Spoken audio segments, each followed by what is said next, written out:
Marilena Rosari was a 58-year-old woman living with her husband in Castellanza, Italy. They had two grown daughters who lived on their own and had children of their own, making Marilena a grandmother. She worked as a promoter in supermarkets located in the province of Varese. By 2017, she viewed herself as a successful individual, enjoying a peaceful life while taking care of her family. On Sunday, July 30th, 2017, Marilena and her husband visited a mutual friend's house for dinner in a nearby town. They spent a few hours there before returning home together to Castellanza. It was a typical quiet evening for them. However, once they arrived home, her husband had other plans. He planned to visit his elderly mother in the nearby town, as she was unwell and needed help with housework. He was absent all evening and night, returning home the next morning around 10:30 a.m. He expected to find his wife at home since she usually left for work later. Typically, at that time, she would be enjoying her morning routine, having breakfast, getting ready, and occasionally doing some cleaning. To his surprise, Marilena was missing. Initially, her husband thought she might have gone to work earlier than usual, possibly due to a last-minute request. However, Marilena always communicated any changes to her schedule and would not just disappear without notice. Moreover, that morning, she had planned to spend time with him to discuss their future plans and some important matters.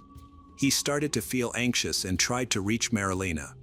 After several unsuccessful attempts to call her mobile phone, he noticed it was turned off, which was unusual for her as she was always reachable during work hours. When he checked the house, he discovered more worrying signs. Her bag containing personal items and documents was missing, but her car was parked in the yard. This was strange since she never left without her car. Concerned, he went outside to look around the neighborhood.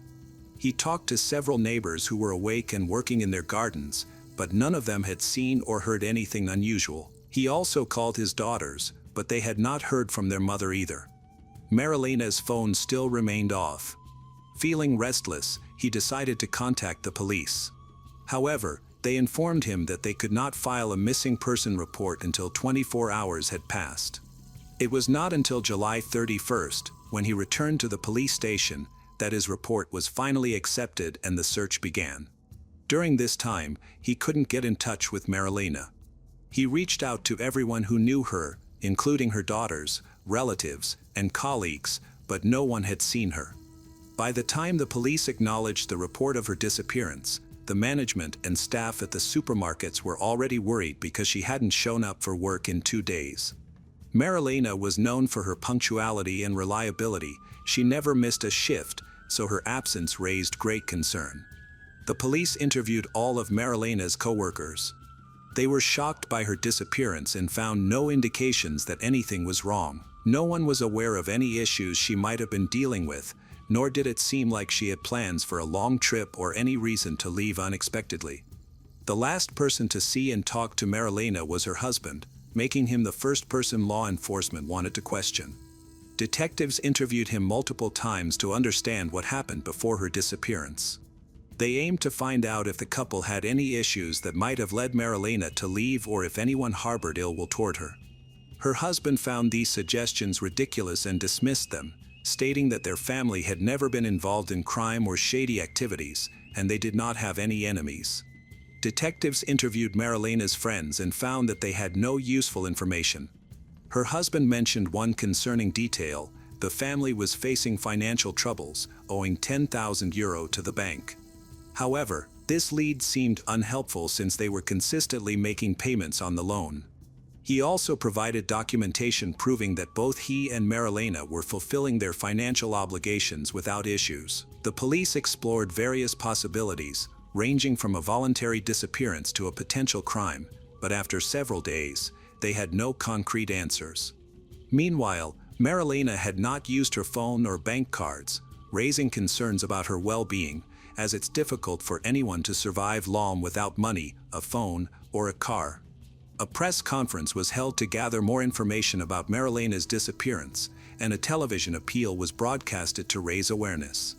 The prosecutor's office requested a detailed description of the missing woman, which was shared on all channels along with a call for eyewitnesses to come forward. Unfortunately, this effort did not lead to any new information. To assist with the search, specially trained dogs were brought in. The dogs were taken around the house and the area by the gate, but they remained calm and did not indicate any scent. The courtyard and Marilena's car were also searched without any success. Additionally, Marilena's relatives appeared on television, made several public statements, and directly reached out to her in hopes of getting a response. Days went by, but Marilena was still missing. The critical timeframe for finding her alive had passed, and anxiety deepened as troubling thoughts arose. Her husband and daughters felt increasingly worried. Law enforcement still issued a nationwide appeal through various media to widen the search efforts. Meanwhile, relatives created and distributed flyers featuring Marilena's photo throughout the city. A week later, the police had almost lost hope of finding her alive and shifted their focus to the surrounding area, trying to identify anyone who might have been involved in her possible murder or kidnapping. Naturally, close relatives, especially her husband, became suspects. He was the last known person to have spent time with her. He claimed he was at his mother's house during the time she went missing, which raised suspicions. After appearing on television, he acted cautiously, seemingly avoiding drawing attention to himself. He explained this behavior by saying he wanted to evade media scrutiny, but law enforcement grew suspicious that there might be a more concerning reason behind his actions. Consequently, they began to investigate him more thoroughly. Detectives confirmed that the evening after her husband brought her home, he went to help his sick mother with housework. Neighbors saw them arrive together, and several witnesses confirmed that he left almost immediately afterward. He was not seen again until the next morning. Neighbors near his mother's house also supported his story, stating he arrived late in the evening, and the timing matched perfectly. CCTV cameras along the road recorded his car traveling to and from his mother's house at the times he mentioned. His alibi appeared solid and did not raise any suspicions. However, investigators were not quick to remove him from the list of suspects, as close acquaintances are often implicated in such cases. Therefore, they returned to that neighborhood hoping to gather more information from former neighbors. Local residents were interviewed, and detectives meticulously investigated Marilena's previous social circle to find any suspicious individuals who might have had an interest in the kidnapping or potential violent actions. At this stage, her husband appeared to be an unlikely suspect for several reasons. He and his wife were widely regarded as loving partners with minimal disagreements. He had no financial incentive to cause her harm, and he had a solid alibi. Meanwhile, the investigation continued to progress as new leads surfaced. After speaking with the couple's acquaintances at their former residence, the Carabinieri shifted their focus to Vito Clerico, a 64-year-old man who was well acquainted with Marilena and her husband, lived nearby. From the outset, Vito displayed a cautious demeanor and seemed anxious. During questioning, he changed his story multiple times, which raised significant suspicions. The investigation team focused on Marilena's neighbor to gather more information. Background checks revealed that he had no criminal record, and his relationship with Marilena did not initially cause any concerns. A mutual friend mentioned that they met at work when Marilena was a promoter at shopping centers. This was Vito working as a storekeeper at Marilena's workplace. Their jobs frequently brought them together, leading to regular communication. The friend described Vito as irresponsible, noting that he had a history of borrowing large amounts of money from others and either not repaying it or repaying it late. There were also rumors that Marilena had lent him money during their time together, which could suggest a possible motive for the crime. As a result, he was called in for questioning. During the interview at the station, Vito described receiving a call from Marilena on the night she disappeared. She asked to meet him at the station in Garbagnac Milanese, explaining that her husband was visiting his sick mother and could not assist her. She mentioned having important business in the city. Vito, being friends with her, agreed to meet, but Marilena never showed up. Initially, he thought she changed her mind and went home. However, several aspects of his story seemed suspicious. First, the timing was too late for any business dealings. Second, the timeline Vito provided did not align with the information the police had confirmed. According to the timeline, Marilena should have been preparing to go to the station while she was with her friends, but no one confirmed that she had any plans to go anywhere or contacted anyone. Additionally, since her husband was nearby, she could have asked him for help. All of this seemed illogical. Due to these inconsistencies, detectives decided to investigate Vito's account further. They discovered that his mobile phone was never registered on the route he claimed to have taken. Furthermore, he was not seen on any surveillance cameras, including those at the station. If Vito was telling the truth, he should have appeared on video. The most intriguing discovery was that the detectives found a woman in the recordings who looked like Marilena. This indicated that she had indeed visited Garbagnac Milanese, from which she never returned. Upon examining Vito's mobile phone, the detectives confirmed that he had received several calls in the days leading up to her disappearance. Marilena had repeatedly tried to contact him, but he had consistently ignored her. However, on the night she disappeared, there was no call from her to him. Instead, there was a single outgoing call from Vito to her number on the evening of July 30th, 2017. This evidence directly contradicted his account of events. During the conversation, one of the detectives spotted dark red stains on Vito's trousers that looked like blood. Vito quickly claimed that he raised rabbits and that the stains might have come from butchering one of them, as he owned around 40 rabbits. However, the police doubted his story, confiscated the trousers, and sent them to a lab for testing. The analysis confirmed that the stains were human blood, specifically matching that of Marilena. Vito was unable to explain this finding. On September 11, 2017, he was arrested, 40 days after Marilena had disappeared. He was charged with murder and concealing her body. During interrogations, Vito provided confusing and inconsistent accounts that varied from day to day, filled with odd details, but he did not provide any clear confessions or truth. Eventually, he was worn down and agreed to tell investigators where Marilena's body, while still denying that he was the murderer. He claimed he helped the real killer hide her body out of fear for himself and his wife. Vito was compelled to assist in disposing of a body, and he kept the identity of Marilena's killer a secret. On September 12, authorities began excavating his backyard, specifically in a small garden in Garbagnac Milanese.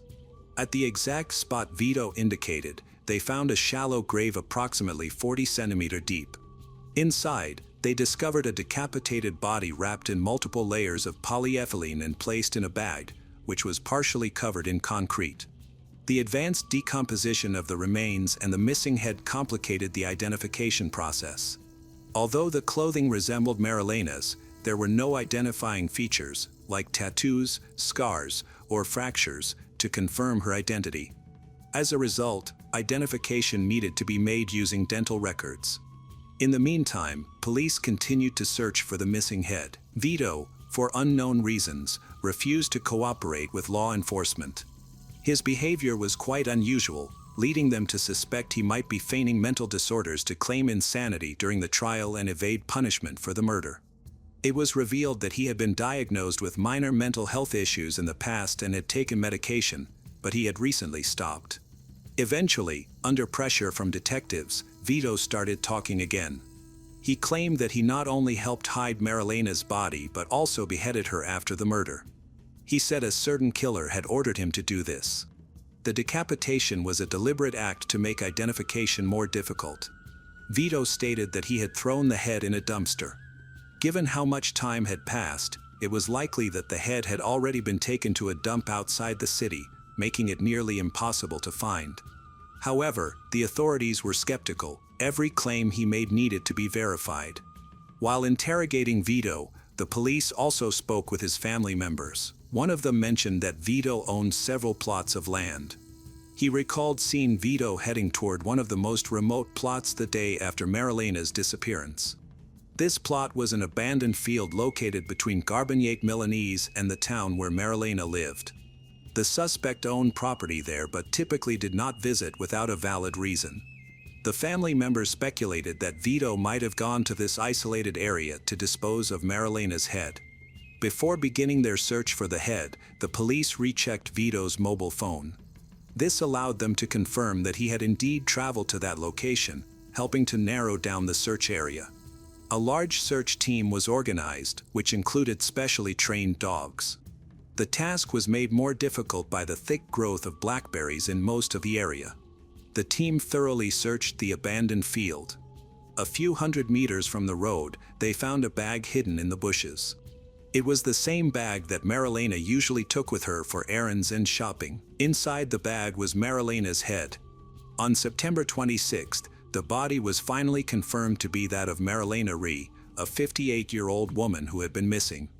However, one question still lingered: what was the motive behind her murder? It is believed that it was likely connected to financial issues. Investigators discovered that in 2014, Marilena had loaned Vito and his wife a significant amount of money, approximately 80,000 euros, from her savings. Vito had persuaded a mutual acquaintance that he and his wife were struggling with the bank due to overdue loans and were at risk of losing their home.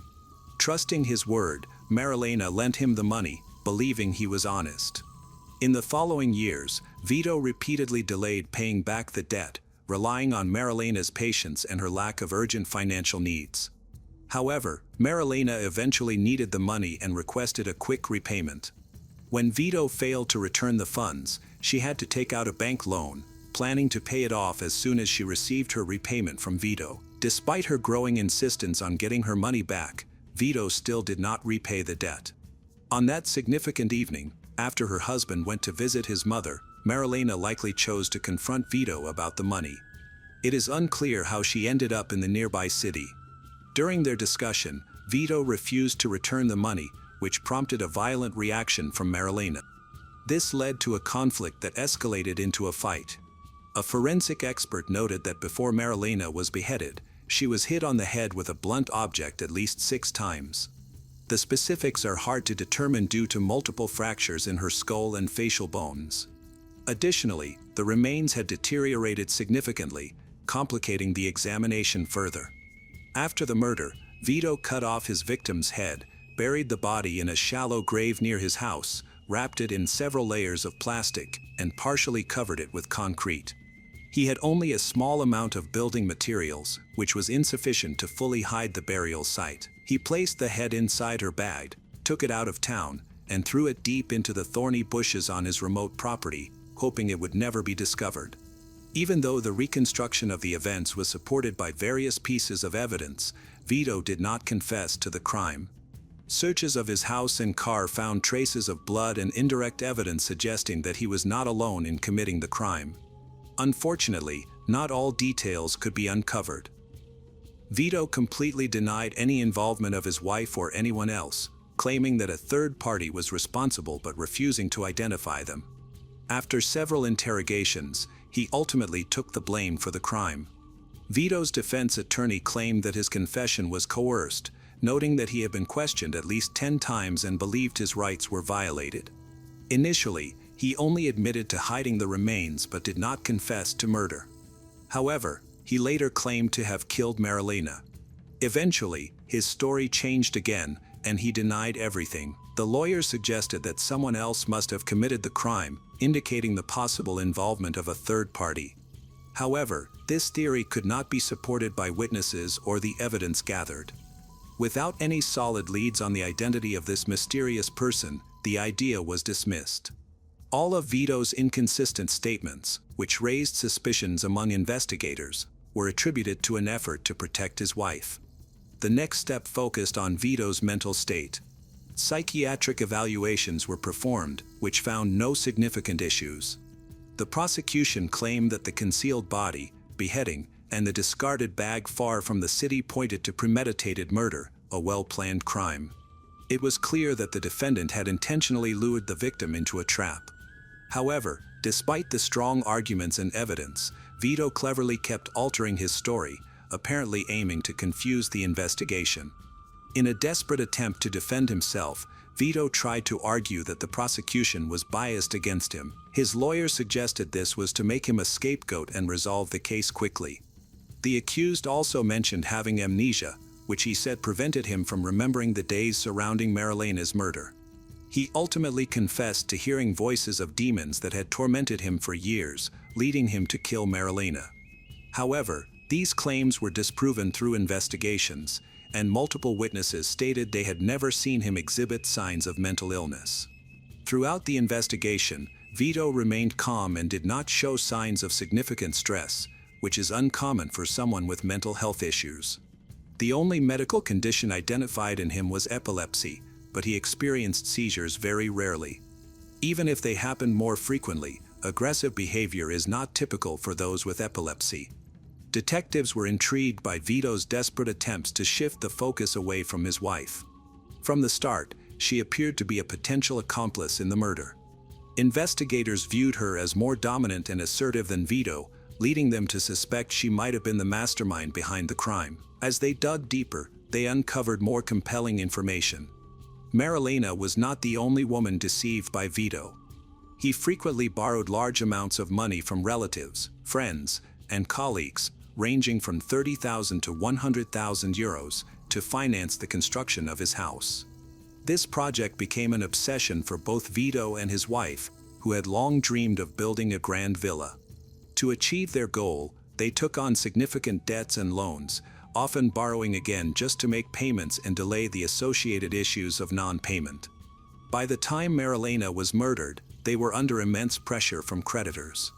It is likely that everyone who lent them money was in danger, just as Marilena was. Due to the extensive examinations needed for a thorough investigation of the deceased's body, the burial did not take place until 10 months after the body was found. The funeral was held on June 1, 2018. By the end of January 2019, the trial of Vito began. From the start, his inconsistent statements, confessions, and retractions created a sense of distrust. The defense attorney struggled to effectively counter the prosecution's arguments, achieving only limited success in reducing the charges. Initially, it was thought that the murder involved torture, but a forensic expert later confirmed that the severed head and some of the body mutilations occurred after death. On January 24, 2019, Vito, who is 66 years old, was sentenced to life imprisonment. He appealed the verdict, but his appeal was rejected. Investigations into his wife's possible involvement in Marilena's death are still ongoing. On November 21, 2017, Vito was attacked in prison by his cellmate. His cellmate used a metal plate and a makeshift weapon during the assault. Vito reported that he had tried to stop all communication with his cellmate, who had made clear abuse advances that escalated into harassment. When Vito threatened to report his cellmate's behavior, he was attacked. While in prison, Vito continually expressed his dissatisfaction with the justice system, insisting on his innocence and asking for safety from his hostile cellmate. Despite his requests, he was sent back to prison after receiving treatment. On Sunday, November 29, 2020, he was found dead in the prison toilet. In his hand was a note that powerfully criticized the Italian law enforcement. He died after swallowing a garbage bag, which obstructed his airway and led to suffocation. Many suspect that he did not take his own life and that the incident was planned by his cellmate. Peter Chadwick was born in England to a wealthy family, enjoying a comfortable and privileged upbringing. His father, a successful real estate investor, earned millions, allowing Peter to receive an excellent education. From an early age, he attended elite schools that provided him with a strong academic background. During his teenage years, Peter's family moved to Pennsylvania in the United States. He attended Arizona State University. It was there that he met Kri Chu Lim, commonly known as QC. QC came from a wealthy Malaysian family. She was the younger sister of a prominent businesswoman who owned the largest latex glove factory in the country. Despite their differing personalities, Peter being reserved and socially awkward, while QC was outgoing and witty, the two connected right away. Their differences attracted them to one another. They continued to date throughout college.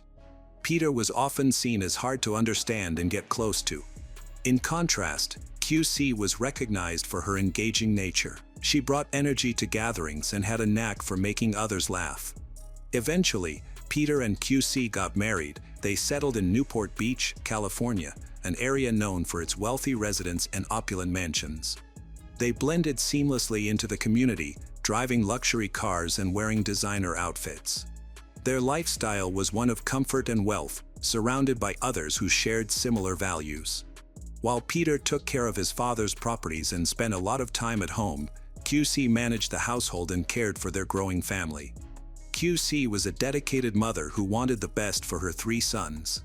She placed a strong emphasis on the importance of education and encouraged them to work hard for good grades. Alongside academics, she promoted participation in extracurricular activities and sports, instilling values of teamwork and physical fitness in them. QC aimed for her sons to gain a global perspective, so she introduced them to various cultures and languages, believing this would enhance their understanding of the world. She valued travel, frequently took her sons on trips to expand their horizons, from visiting ancient ruins to experiencing different cultures, viewing travel as an essential learning opportunity that would help shape them into well-rounded individuals. Despite their wealth, the Chadwick family maintained a private, humble lifestyle. They preferred to focus on their family and close relationships. Nonetheless, QC and Peter were well known in the community, often spotted picking up their sons from the bus stop after school. On Wednesday, October 10, 2012, a warm, sunny day in California, their 2 youngest sons got off the school bus, expecting to see one of their parents waiting for them. However, neither parent was at the bus stop. A neighbor noticed the boys alone at the bus stop after 4 p.m., which seemed unusual since QC and Peter were typically very attentive parents. Concerned, the neighbor picked up the boys and drove them home. When they arrived, there was no answer at the door. While Peter's car was missing from the driveway, QC's car was still there. At the Chadwick residence, the neighbor saw several packages on the doorstep, suggesting that no one had been home all day. Since QC was a stay-at-home parent and Peter worked from home, there should have been someone around to collect the deliveries.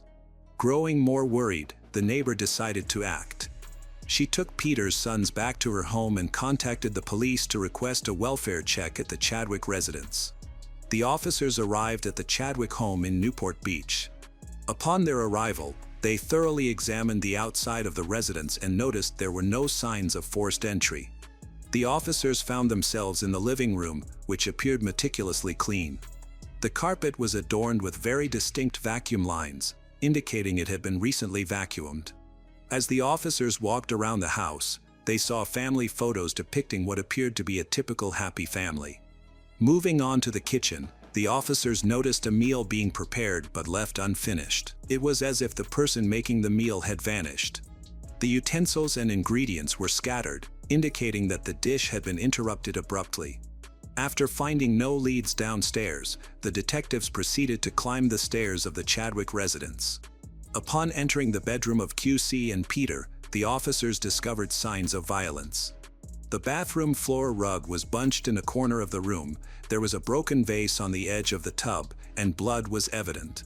This discovery prompted the officers to declare the home a crime scene and promptly call for backup.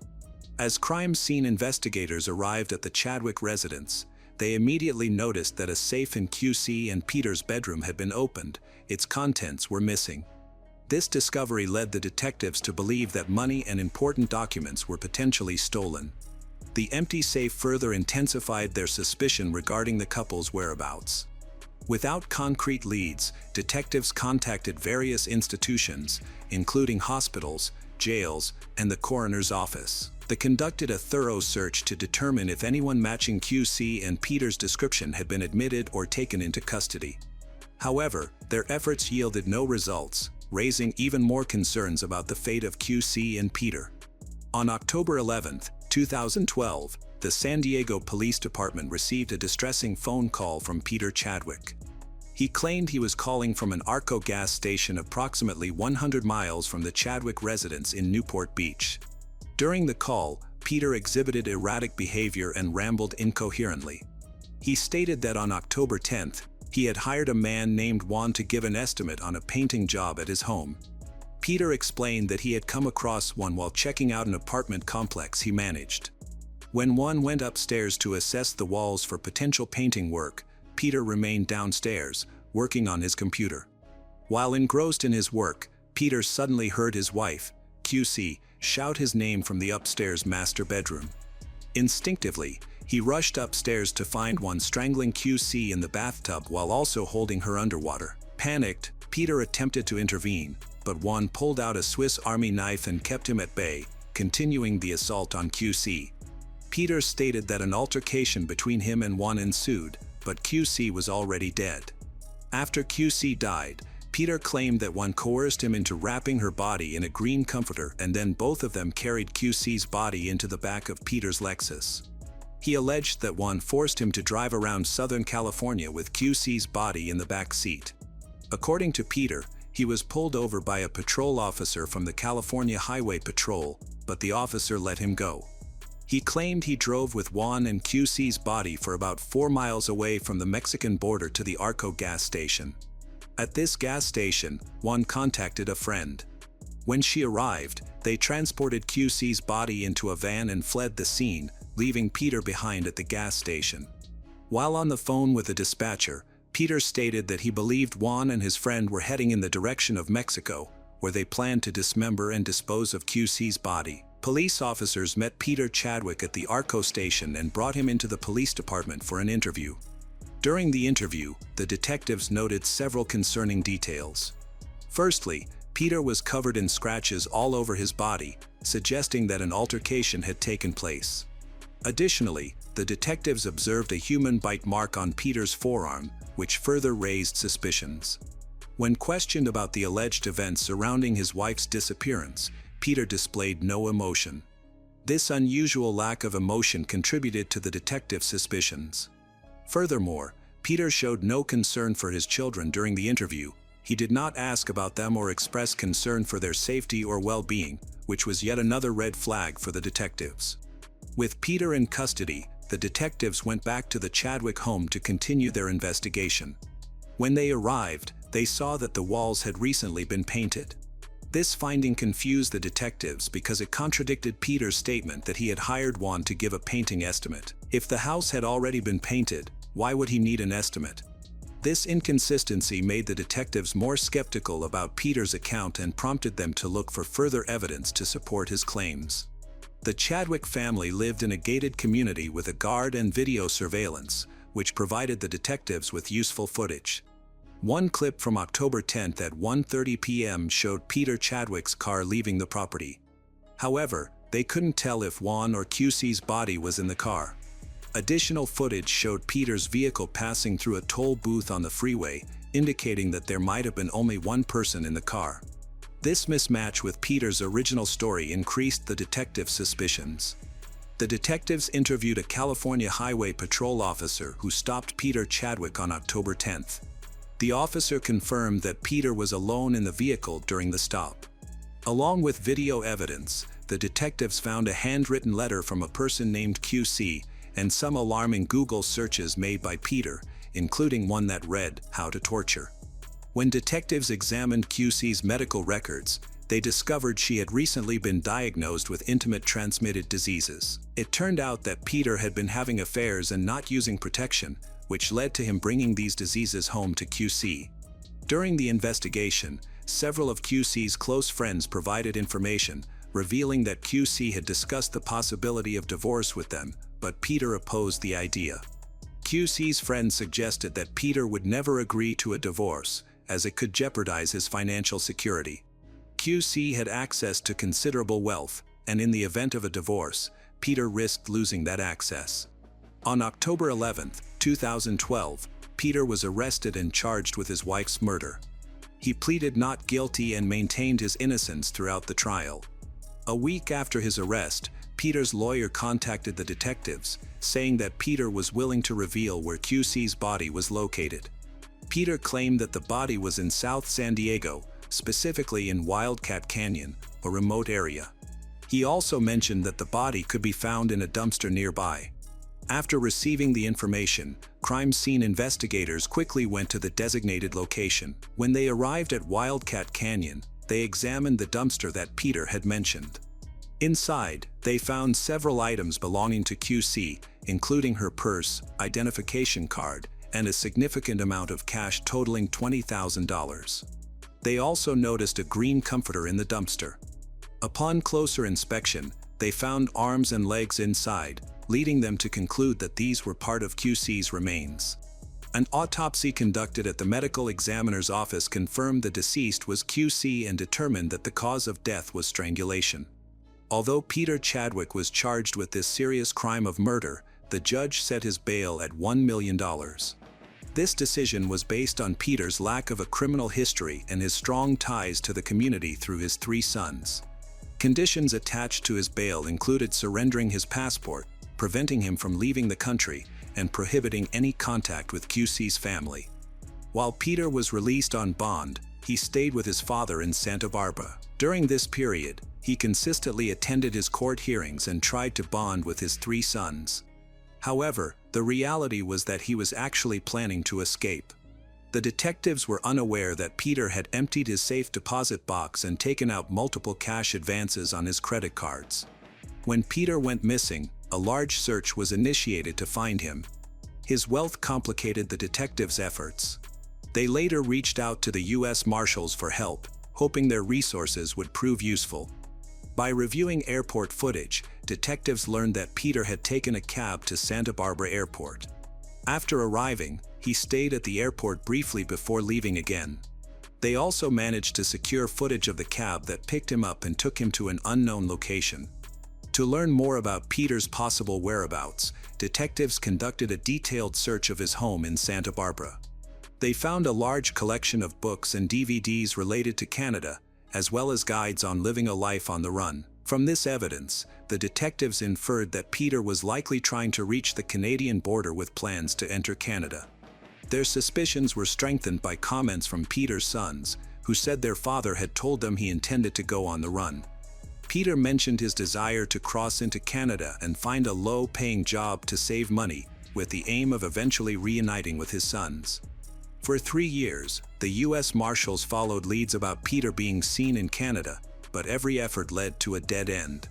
The search for Peter Chadwick, who was wanted for evading justice, lasted several years, involved many officers and countless leads. Unfortunately, the case remained unresolved, and the search seemed fruitless. In August 2018, the detectives decided to revisit Peter Chadwick's case. They felt a more proactive approach was needed to bring him to justice. A detective approached the Public Information Office to discuss the possibility of reintroducing the case on a larger scale. After careful thought, they agreed that a renewed effort was important because Peter could have fled anywhere. They determined it was vital to spread his story widely. With the popularity of podcasts in 2018, the detective and the public information officer believed a podcast could effectively draw in new leads and raise awareness about the case. They titled the podcast Countdown to Capture. The first episode premiered in September 2018. The podcast generated a strong interest in the Chadwick case, leading to a surge of tips from around the globe, including from countries like Ukraine and Japan. Many people reported seeing Peter Chadwick in various locations, providing detectives with useful leads. To aid in the search, the U.S. Marshals included him on their 15 most wanted list and announced a $100,000 reward for information that could lead to his capture. This reward helped raise awareness and encouraged people to share any details they might have. In the final episode of the podcast Countdown to Capture, the lead detective addressed Peter directly. He urged Peter to resolve the situation, emphasizing the effects of his actions on his sons. The detective warned Peter in a serious tone that law enforcement would soon be closing in on him. As the search for Peter went on, detectives and U.S. Marshals discovered that he had not escaped to Canada as previously thought, but rather to Mexico. They found out that Peter was hiding in Pátzcuaro, a city where he could easily blend in and remain unnoticed. Pátzcuaro, located in Michoacán, Mexico, is known for its charming colonial architecture, colorful buildings, and cobblestone streets, as well as vibrant markets and traditional crafts like ceramics, textiles, woodwork. Peter checked into an inexpensive hotel under the name Paul Cook and claimed to be a relative of someone who vanished on Malaysia Airlines Flight 370. This clever strategy helped him gain the locals' trust and keep a low profile. While in Pátzcuaro, Peter enlisted the help of a local realtor to find an apartment. However, the realtor later described him as strange and lacking warmth. Despite his unusual behavior, Peter connected with a woman named Claudia Soto, and their friendship began to deepen. In May 2016, Peter, Claudia, and Claudia's sister, Adriana Segovia, embarked on a trip to a concert. During the journey, Claudia's sister noticed Peter driving erratically and asked him to slow down. Instead of complying, Peter continued his reckless driving, which led to an accident. Claudia Soto was killed in the accident, while her sister sustained serious injuries and was in a coma for 15 days. Meanwhile, Peter walked away with a limp after the tragic. The district attorney's office contacted the Soto family and asked them to sign a document granting Paul Cook immunity in Claudia's death. The document absolved Paul Cook of all wrongdoing, portrayed him as a good person who was not involved in the incident.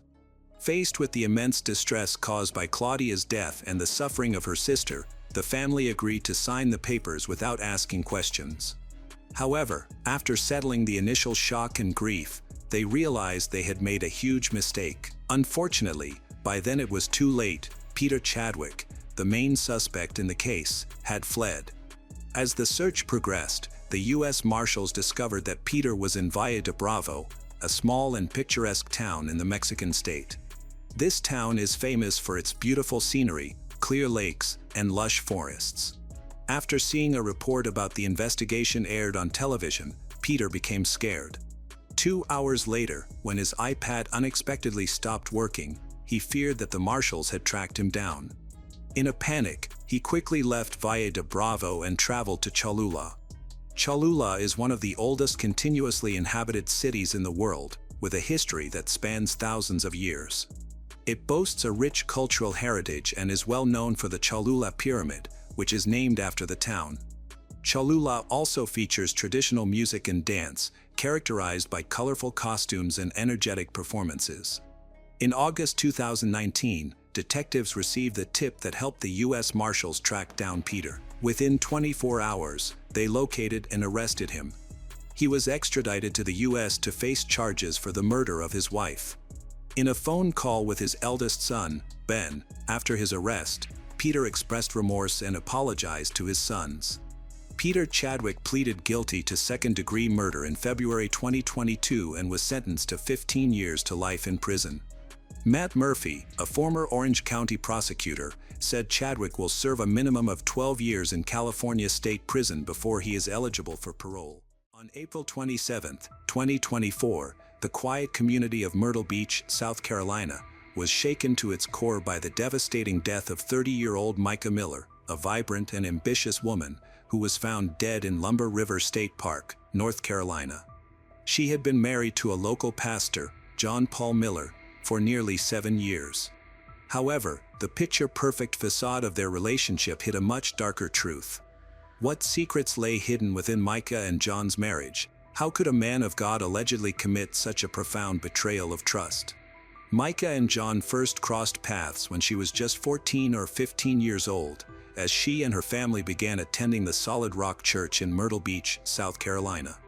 At that time, John was serving as the leader of the youth group in the same church.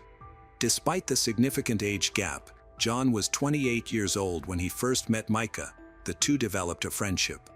When Micah turned 18, it was John who officiated her marriage to one of his friends. Both Micah and her husband were involved in the church, with Micah having several responsibilities, including working with the media team while her husband was in charge of the sports ministry. After some time, Micah became John's secretary and babysitter for his growing family. John was already married and was the father of 5 children. One day, while Micah was babysitting for John's kids, his wife discovered her husband and the babysitter in a compromising position. It was clear that the two had developed feelings for each other. The fallout from this revelation was swift. Both Micah's and John's marriages ended in divorce in 2016.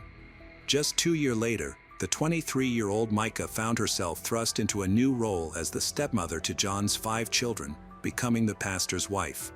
In her position, Micah took on even greater responsibilities within the church, leading worship, overseeing the women's and youth ministries, even traveling abroad on mission trip.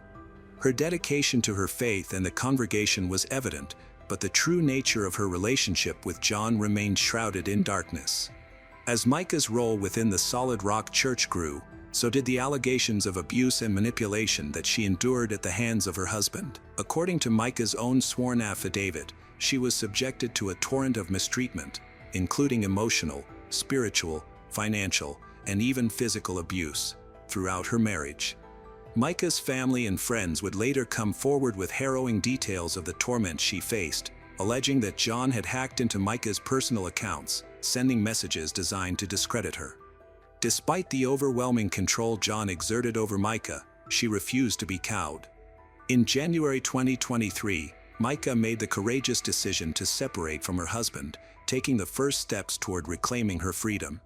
This decision, however, was not an easy one, as Micah knew all too well the risks she faced in defying John's will.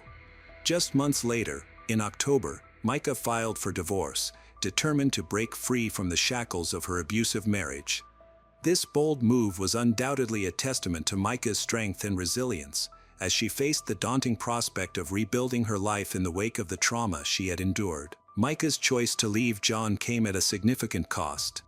She reached out to the police multiple times after feeling that someone was following her, which added to her anxiety during her attempt to end the marriage. Micah discovered her tires had been slashed and found a tracking device on her car, deepening her fears about John's obsessive need to control her. These events made Micah feel even more vulnerable as she faced the challenges of divorce, constantly anxious about the possible consequences of her decisions. In the months leading up to Micah's tragic death, a series of troubling incidents heightened the sense of danger and mistrust in her relationship with John. As Micah tried to free herself from the marriage and establish her independence, John resorted to increasingly desperate and threatening methods to keep her under his control. In February 2024, Micah's sense of freedom was drastically affected when John had her hospitalized against her will, claiming it was for her health. He alleged that she wasn't taking her medication properly, using this as a reason for her forced admission to a psychiatric facility. However, Micah's family and friends saw through John's deceit, believing he had exaggerated her mental health issues to gain more control over her. As the divorce proceedings progressed, Micah applied for spousal support, with a hearing set for June 5. This action was a bold statement, indicating that she would not allow John to manipulate her finances indefinitely. However, tensions mounted between them in mid-March when Micah asked John for $2,000 for a trip. John refused her request, suspecting that she would not use the money for its intended purpose. He had ongoing control over their financial decisions. At the same time as this financial dispute, John used his power of attorney to have Micah hospitalized. While she was in the hospital, John took her purse, car keys, and retrieved her car from a parking lot. He claimed he did this because he was worried about what Micah might do upon her release. On the morning of April 27th, surveillance video showed Micah leaving her apartment in Myrtle Beach at 11:38 a.m. She then drove to Dick's pawn shop, where security cameras recorded her entering at 12:12 p.m. and purchasing a Sig Sauer handgun on her own. Micah's phone search history indicated that she had looked up directions to Lumber River State Park, a secluded area in North Carolina. Just before 3 p.m. that day, she made a frantic call to 911. During the call, Micah asked the dispatcher to locate her phone, stating that she was in a national park and was afraid for her life. Her last words to the operator revealed her tragic intentions: she was about to take her own life. This call has sparked intense debate and speculation. Some online conspiracy theorists claim they heard a man's voice in the background, implying that Micah might have been pressured or coerced into making the call. Others argued that the entire call was potentially fabricated, possibly created using AI technology as part of a complex plan involving John. Just over an hour and a half after Micah made her 911 call, Johnny Jacobs, a North Carolina fisherman, discovered a woman's scattered belongings. Jacobs' discovery helped lead law enforcement to Micah's body, which was found in a swampy, wooded area just off the Lumber River. Jacobs reported that afternoon, he heard someone crying in the woods, followed by gunshots. While searching for the source of the sounds, he found Micah's belongings but not her body. He later told media outlets that he saw 3 people in a boat near the scene at the time of the shooting. Jacobs said he asked the 3 boaters, "Did you hear any gunshots?" and they all responded affirmatively. However, the boaters denied hearing any crying. Jacobs eventually traced the source of the sounds to an opening in the river. 20 yards into the opening, he found Micah's fanny pack about 2 feet from the water's edge, along with her cell phone and glasses. According to Jacobs, the fanny pack contained Micah's driver's license, bank cards, keys, wallet, credit cards, and a small Bible. Micah had died from a single gunshot wound to the head. Her Honda Accord was located in the park's parking lot, where authorities found a Sig Sauer gun case, a box of ammunition, and a receipt for a firearm she had bought earlier that day. The North Carolina medical examiner ruled that her death was a result of taking her own life by gunshot. However, Micah's family strongly disagreed with this finding, noting the many bruises, scratches, and defensive wounds on her body. They believed that Micah may have been forced or pressured into taking her life rather than doing so willingly. John insists he had no role in Micah's death, claiming he was not present at the time she died. He states he was at a sporting event in Charleston, South Carolina, which is about 3 hours from where Micah's body was discovered. Several eyewitnesses have confirmed that he was at the event. His vehicle also was seen traveling on Highway 17 in Horry County at 2:22 p.m. on April 27. The investigation into Micah's death faced challenges due to many inconsistencies and unanswered questions. For example, the presence of multiple shell casings at the scene raised suspicions that Micah could have been the victim of foul play instead of a self-inflicted gunshot wound. Additionally, Micah's family and friends believe her actions and behavior in the days before her death did not reflect someone contemplating end one's own life. She had a hair appointment scheduled for the following week and was planning to go to church with her family the Sunday. The investigation into Micah's death involved both the Robeson County Sheriff's Office and the FBI, who worked together to gather evidence and understand the circumstances of her death. However, public demand for justice grew stronger, as Micah's family and supporters did not believe the official claim that she committed end one's own life. A key focus of the investigation was the suspicion of John's possible involvement in her death. Allegations of abuse, manipulation, and financial misconduct in their marriage contributed to the belief that there was more to the story. As the investigation progressed, John's behavior and comments raised further doubts about his role in the tragedy. Reports described him as increasingly erratic, with actions and statements that seemed aimed at confusing, manipulating others. Just a day after Micah's body was found in the Lumber River, John made an alarming announcement to the Solid Rock Church congregation. Instead of addressing them with the seriousness the situation warranted, his tone was casual and disconcerting. He began by stating that there wouldn't be an altar call that day and asked everyone to stand for an announcement. John then instructed the congregation to leave the church quietly and not to talk about the announcement while still inside. In a strange turn of events, he urged them to keep attending church and fulfilling their responsibilities, mentioning that he would be taking a break for several days or weeks. He then shocked everyone by revealing that his wife had died, claiming it was self-inflicted and had happened in North Carolina. John's behavior during this announcement was troubling. He seemed to be fueled by adrenaline, requested the congregation to pray for him and his children. He also mentioned that Micah had been struggling mentally and needed medication. His comments were particularly alarming because Micah's body had only been discovered less than 24 hours earlier. The coroner had not yet determined the cause of death. Meanwhile, the Robeson County Police were still investigating the case as a suspicious death, yet John had already labeled it a suicide, attributing it to Micah's mental health issues, despite the significant evidence of abuse and manipulation that had existed in their marriage.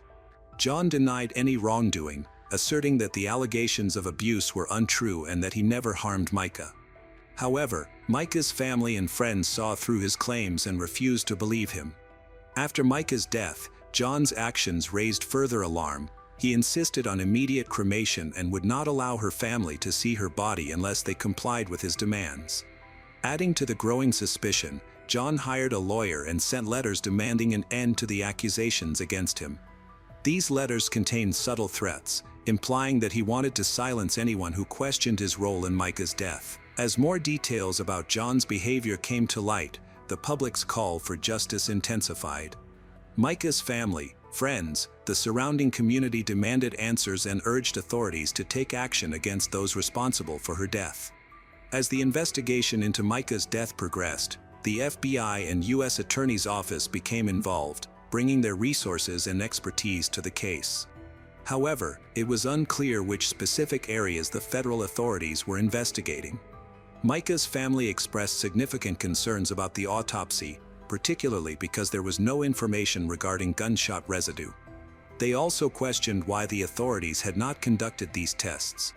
Additionally, the family was worried about the toxicology report, raising the issue of whether Micah was mentally sound at the time of her death or if she was under the influence of substances. There was no documentation to clarify this. The family's concerns grew when Micah's body was cremated shortly after her death, a decision made by John, which prevented the possibility of a second independent autopsy. This action only increased suspicions that John might be hiding something. As the investigation continued, various theories arose regarding John's possible role in Micah's death. Some suggested that he may have used his boat to transport Micah's body to the remote location where it was discovered.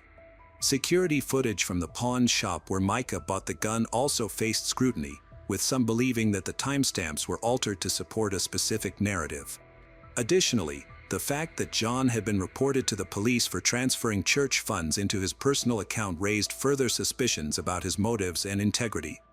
One of the most troubling findings from the investigation was the discovery of Micah's detailed diaries, which she had written to document the abuse she experienced from John. John had contacted Micah's family, trying to obtain these documents, which increased suspicions that they contained evidence against him.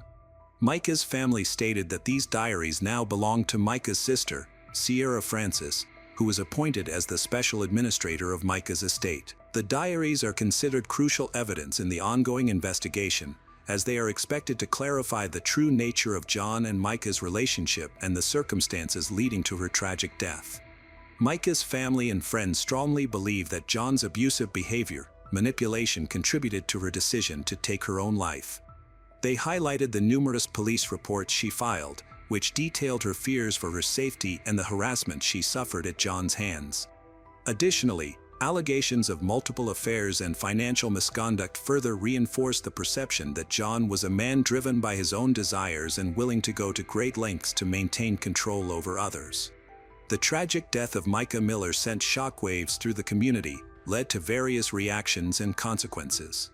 Following this, Solid Rock Church, where John was a pastor, became a focal point of the controversy. Church leaders reported receiving numerous harassing phone calls and messages from people seeking answers and demanding accountability. The situation was equally troubling for those directly involved in the investigation. The coroner who examined Micah's body received threats. Micah's family, particularly her sister Sierra, firmly rejected the official explanation of her death. They believed that Micah's death was planned and staged by John, and they were resolved to find the truth, no matter the challenges. Their unwavering dedication to seeking justice for Micah demonstrated their love and commitment, alongside their strong belief that the authorities had not thoroughly investigated the circumstances of her death. Meanwhile, Jacobs has become one of the most controversial figures in the Micah Miller case. On March 14, 2025, at the intersection of Iona Church Road and Raynham Road, a rural intersection 2 miles from his home, Jacobs, a key witness in the case, died in a collision between 2 vehicles. Death of key witness fuels belief in conspiracy theories. As more information about the case became available, the public's demand for action against John intensified. Micah's supporters, both in the community and on social media, called for authorities to hold John responsible for his alleged involvement in her death. Micah's family's relentless pursuit of justice and the continuous calls for accountability all highlight the deep, lasting effects of this tragedy on everyone involved. On the evening of September 10, 2012, a small village in France was quiet, but something life-changing was about to unfold inside one home. Jacqueline Savage had lived in fear for nearly 50 years, trapped in a cycle of violence that seemed impossible to escape. That night, everything reached a breaking point. Her husband, Norbert Moreau, was sitting on the terrace, drinking whiskey as he had all day. Moments before, the house had been filled with his shouting, threats, and the sound of another strike. Jacqueline had experienced this too many times before, but this time was different. Instead of waiting for the chaos to end, she walked to the cabinet, retrieved a hunting rifle, and loaded it. She stepped onto the terrace, took a deep breath, and did something she never thought she would. A gunshot echoed. How everything led up to this moment and what would unfold next was just beginning. Jacqueline Sauvage was born on December 27, 1947, in Montargis, France. Little is known about her early life, except that her mother was a victim of domestic violence. She grew up in a large family, with 5 brothers and 2 sisters. At just 16, Jacqueline met Norbert, a charming young man who was only a month older than her. His charm made him popular with women, but he chose Jacqueline. Their youthful romance quickly turned into a passionate love affair. Jacqueline's relationship changed dramatically when she became pregnant at 17. On June 5, 1965, she decided to marry Norbert, despite her mother's strong objections and her siblings' unanimous disapproval, who thought she was making a big mistake. Jacqueline was in love and, like many young women, dreamed of having a home and family. Their first daughter was born in 1966, followed by a second daughter while Norbert was away from home completing his military service. During this time, Jacqueline trained as a seamstress. 4 years later, they built their dream home in a beautiful village 80 kilometers south of Paris. The house, made of wood and stone, had a large garden and terrace, making it an ideal place to start a new chapter in their lives. It was here that they welcomed their 3rd and 4th children. As the years went by, Norbert's work life declined significantly. In 1981, he was let go due to professional misconduct. Struggling financially, he and Jacqueline started their own independent transport business. Jacqueline took care of the administration and deliveries. By 1989, their 2 children joined the family business, which had grown to include wine sales. Over the years, Jacqueline managed to secure her retirement benefits but continued to work. As their children became adults, they went their separate ways, except for only son, who remained single. By the time Jacqueline turned 65, she had 11 grandchildren. She still lived with Norbert in their home and was actively involved in a local hunting association. Though they seemed like a loving, close family on the outside, there was a troubling and tragic reality beneath the surface, one that would soon take the world by surprise. On the evening of September 10, 2012, around 7:30 p.m., Jacqueline took a hunting rifle from the cabinet. She went to the basement to fetch the cartridges and then went out onto the terrace where Norbert was sitting with a glass of whiskey. Without any hesitation, she attacked him 3 times in the back. Afterward, Jacqueline called emergency services calmly. By the time they arrived, Norbert was dead. The incident occurred the day after Jacqueline's son took his own life. Jacqueline claimed that Mr. Moreau had physically and abused his wife, daughter, and son. She stated that she acted out of fear for her own life and her children's safety. That morning, Norbert had made new threats, vowing to carry them out.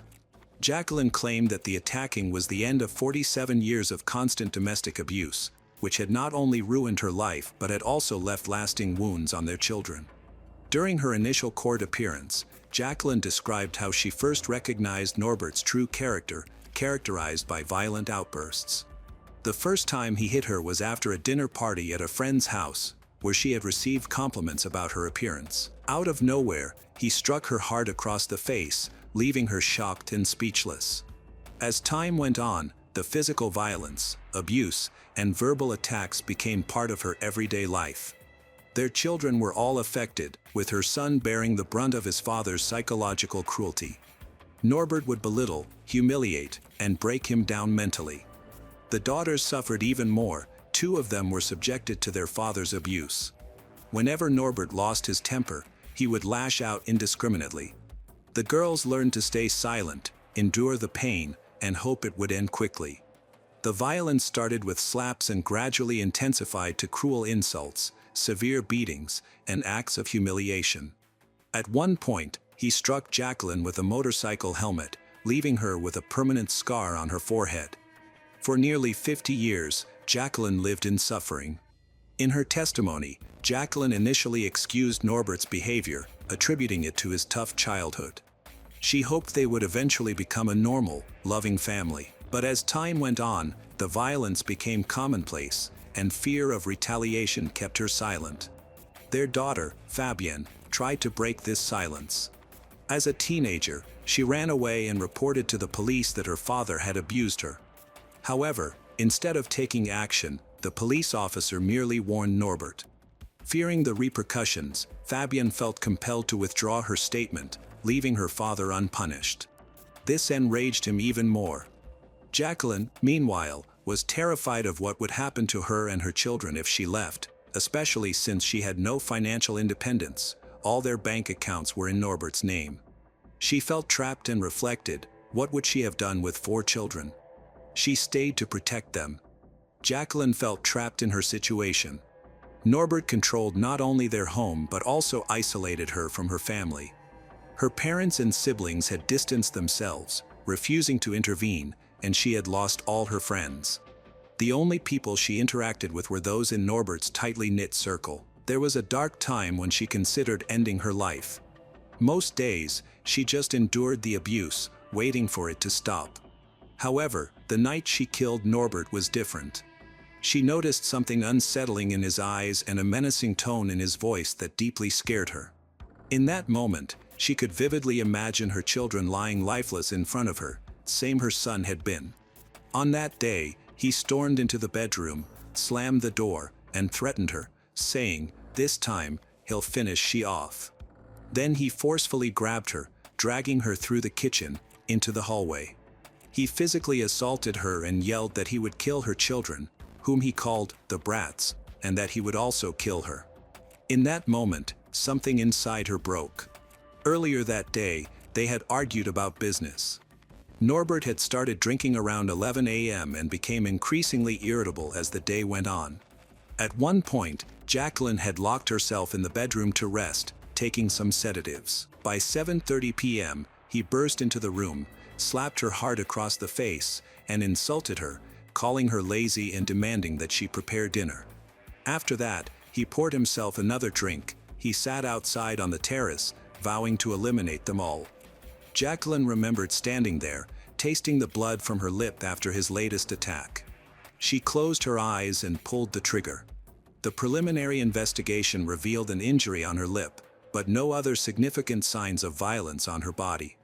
No sedatives were found in her system. Her trial occurred nearly 2 years later, on October 23, 2014, and gained national attention, sparking discussions about domestic violence and self-defense laws in France. In court, Jacqueline pleaded not guilty, and her defense claimed she acted to protect herself. She detailed years of brutal beatings, humiliation, and abuse from her husband.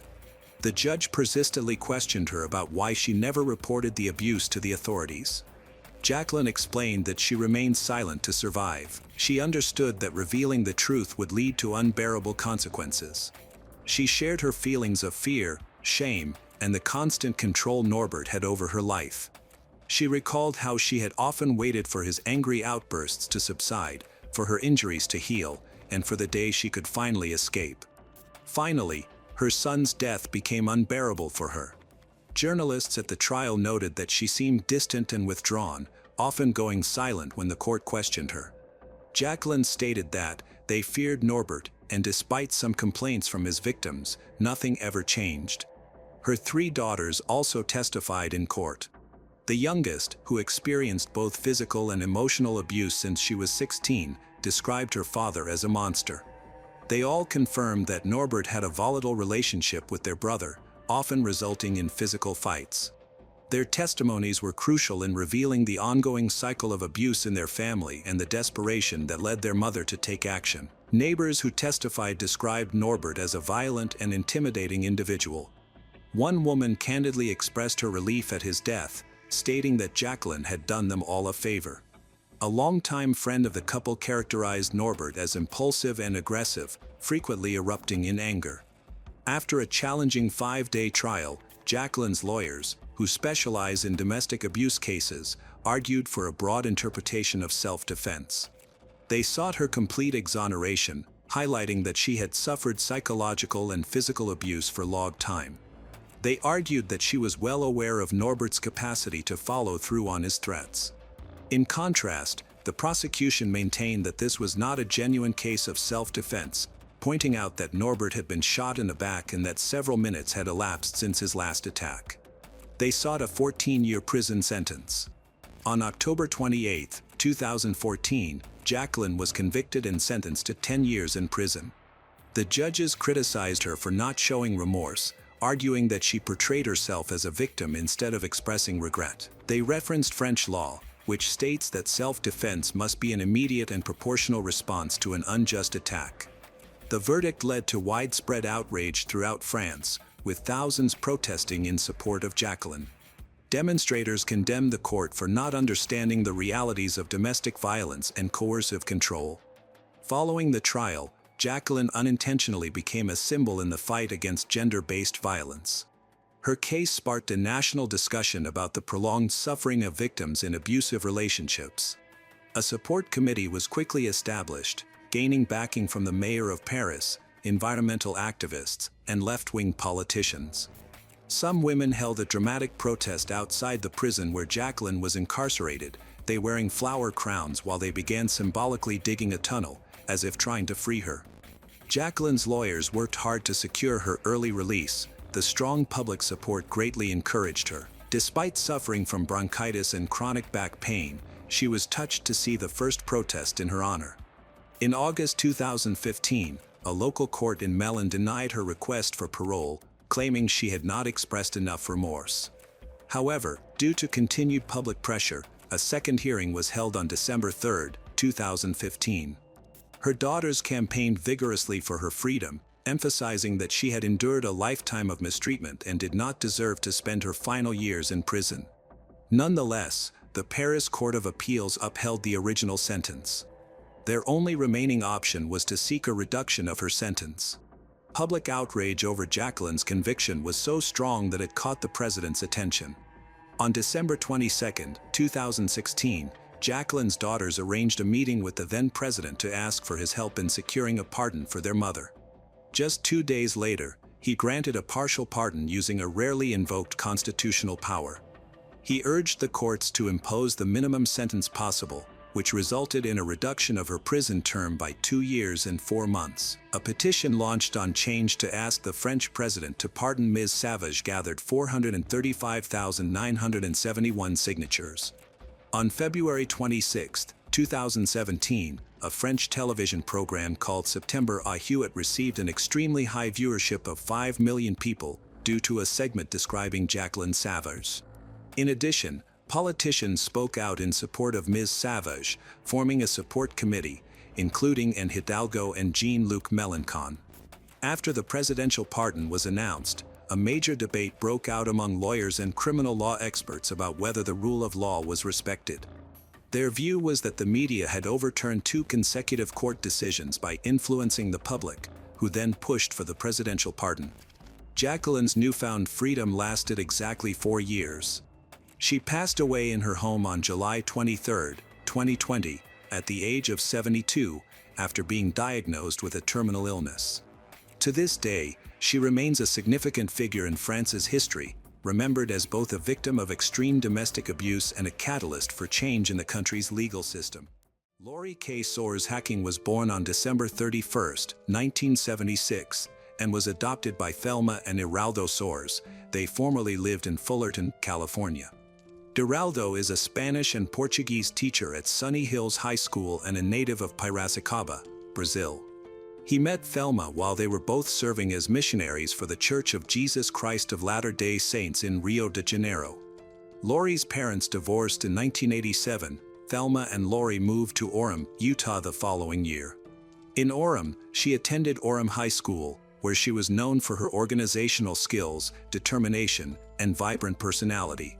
During high school, Laurie met Mark Douglas Hacking. Their relationship quickly grew. They became a well-known couple, attending all the homecoming dances and proms together, appearing just like any other young couple in love. Mark, who was helpful and reliable, often spent time at Laurie's house, assisting with errands, home repairs. This earned him a special place in Laurie's family's hearts.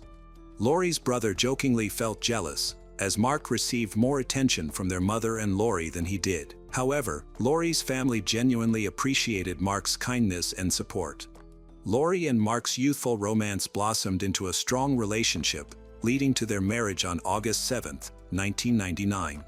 By 2004, Lori was working as an assistant manager at a financial institution, while Mark, who had just graduated from the University of Utah, was preparing to start medical school at the University of North Carolina at Chapel Hill.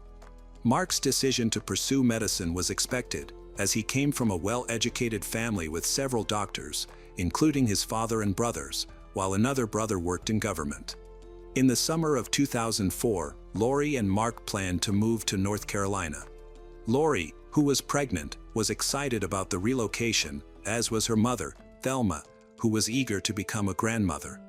Thelma hoped for a granddaughter with big curls like Lori's. On July 19, 2004, Lori, who was 27 years old and 5 months pregnant, suddenly disappeared.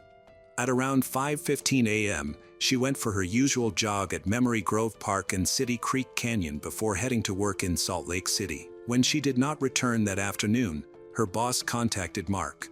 Concerned for her safety, Mark quickly called the police to report her missing. Mark arrived at Memory Grove Park at 10:07 a.m., aware that it was the last place Lori was supposed to be. He found her car in the parking lot, but the park was unusually quiet, making his heart race with fear. Patrol officers greeted him outside the park and updated detectives on Lori's disappearance. They feared the worst, thinking she might have fallen into the canyon, gotten injured, and become trapped in the thick woods. Given the situation, the patrol officers believed it was essential to involve homicide detectives. The steep canyon walls heightened their concern, as they worried that the pregnant woman might have been hurt and needed urgent help. Lori Hacking's mysterious disappearance shocked the community, leading to a flood of support from friends and family. Her husband, Mark Hacking, was visibly distraught as he appealed for help in locating his missing wife. His public requests for assistance caught the attention of various media outlets, and he eagerly spoke to any reporter asking about Lori, expressing his deep worry and asking for help in the search. Officers from the Salt Lake City Police Department are actively investigating the case and have organized a large-scale search at Memory Grove Park. They are seeking the help of at least 3,000 volunteers to assist in searching for Lori or any evidence that she may have been present in the area. Many homes are located along the path leading to Memory Grove Park, where Lori was reportedly last seen. The officers are thoroughly canvassing the area, looking for anyone who might have witnessed something unusual. Lori is easily recognizable with her distinctive bushy dark curls, and the officers believe residents would likely remember her. Their hopes were momentarily lifted when a woman claimed to have seen Lori near Memory Grove that morning, but she later retracted her statement. As the search for Lori continued, the Salt Lake City Police Department established a command post near the entrance of the park. Mark's brothers and Lori's mother arrived at the scene. One of Mark's brothers suggested checking a homeless encampment in the canyon, voicing concerns about the potential involvement of those living there in Lori's disappearance. The detectives understood the importance of exploring all avenues and decided to investigate the encampment. There are no suspicious signs here. They realized that uncovering the truth would be challenging and that every detail needed thorough examination. Detectives arrived at Mark and Lori Hacking's home. They were already aware that in many missing persons cases, the partner is often the primary suspect. They also considered the possibility that Lori might have had a romantic relationship with someone else, which could have played a role in her disappearance. The detectives asked Mark for permission to enter their apartment and to obtain a recent photograph of Lori for their missing person flyer. Mark agreed, allowing them to enter the apartment. After entering the residence, the detectives asked Mark for permission to do a quick search, which he agreed to. During the search, one detective found a red handbag that belonged to Lori. Inside the handbag was Lori's wallet, complete with her identification and credit cards. The detectives were puzzled as to why Lori would go to Memory Grove Park for exercise, leaving her car near the entrance but not taking her purse with her. Additionally, the detective spotted a large bouquet of flowers on the kitchen counter, which led her to believe that Mark had bought them for Lori as an apology. This detail raised her suspicion about potential issues in their marriage, as she recalled that husbands often give large bouquets to express remorse.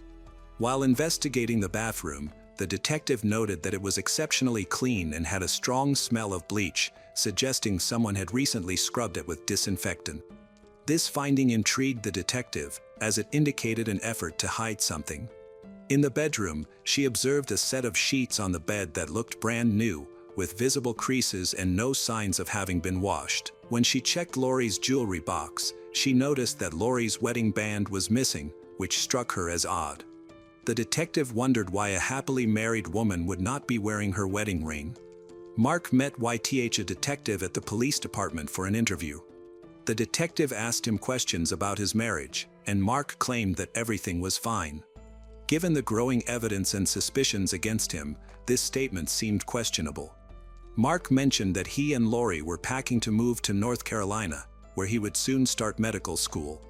This information caught the detective's attention, and she became curious about his intended specialty. When she asked, Mark surprised her by saying he would specialize in oncology. As the interview progressed, the detective closely observed Mark's behavior. He seemed to be crying, but they never saw any tears, which made them suspicious and led them to believe that he might be pretending. They felt deep inside that something terrible had happened to Lori, suspected Mark was involved, but they still hoped Lori was alive and could be saved. The detectives asked Mark for permission to search his red truck. While they searched the vehicle, Mark was present. On the seat, the detective found a receipt from a mattress company dated the same day Lori went missing. This raised questions. Why would Mark buy a new mattress on the day his pregnant wife disappeared? Determined to find more evidence, they returned to Mark's apartment and asked for his signature on a consent form that would allow a more thorough search. Mark agreed, giving the detectives permission to enter his home. Once inside, the detective confronted him with a receipt they had found. They also noticed a new mattress on Mark and Lori's bed. This finding prompted further questioning. The detective asked Mark about the mismatched mattress and box spring, suggesting it had been bought recently. Mark's reaction indicated that this struck a nerve. While continuing their search, the detectives made another discovery that heightened their suspicions. They found several knives on the nightstand next to Mark's bed. One knife was hidden in a sheath, and when they examined it, they noticed red stains on the blade, which they suspected were human blood. When questioned about it, Mark claimed he used the knife for hunting.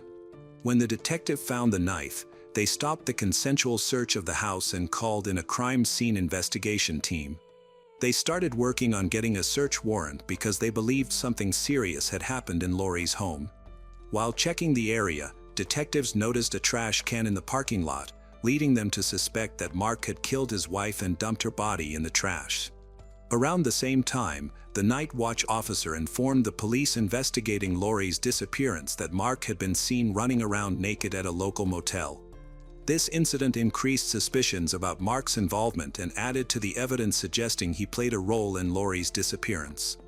When an officer arrived at the motel, he found Mark behaving oddly and completely naked. However, the officer observed that Mark had the presence of mind to put on his shoes before running around the parking lot, which made the officer suspect that Mark was pretending to act strangely. A person in an abnormal state would not even realize they were walking barefoot. That afternoon, a detective visited Mark at the hospital and was surprised to see that he showed no signs of emotional distress. Instead, he appeared relaxed and content, enjoying pizza and watching television. The detective began the interview by asking the same questions as before. Mark maintained that Lori had never returned home from her morning jog. During the interview, Douglas Hacking, Mark's father, was present and urged him to be truthful if he had done something wrong. However, Mark looked back at his father with a determined expression, insisting that he had not done anything. Douglas was confident in his son's honesty and believed him. While the investigation into Lori's disappearance was ongoing, detectives received information from officials at the University of North Carolina at Chapel Hill. They informed the detectives that Mark Hacking, who was supposed to start an oncology program there, was not enrolled and that they had no record of him. They presented this information to Thelma, Lori's mother, hoping to clarify Mark's true intentions. Initially, Thelma refused to accept the detectives' claims, perceiving them as mere speculation. However, her disbelief wavered when the detectives revealed that Mark had never graduated from the University of Utah. This shocking revelation made Thelma reconsider past events, and she recalled signs that something was off. At Mark's supposed graduation ceremony, she remembered hearing him sick in the bathroom, which prevented him from attending the event. They believed that Mark's deception had finally caught up with him, which might have contributed to Lori's disappearance. On July 20, 2004, one day after Lori went missing, a store clerk from a nearby shop reported an important detail to the detectives. The clerk recalled that on the evening of July 18 at 9:45 p.m., Lori and Mark entered the store and bought a soda. The detectives reviewed the store's CCTV footage from that time and confirmed the clerk's story. The video showed Lori wearing green scrub-style pants and a tanned shirt, along with Mark as they entered the store. This was believed to be the last confirmed sighting of Lori alive. The search for Lori lasted 3 days and involved hundreds of volunteers.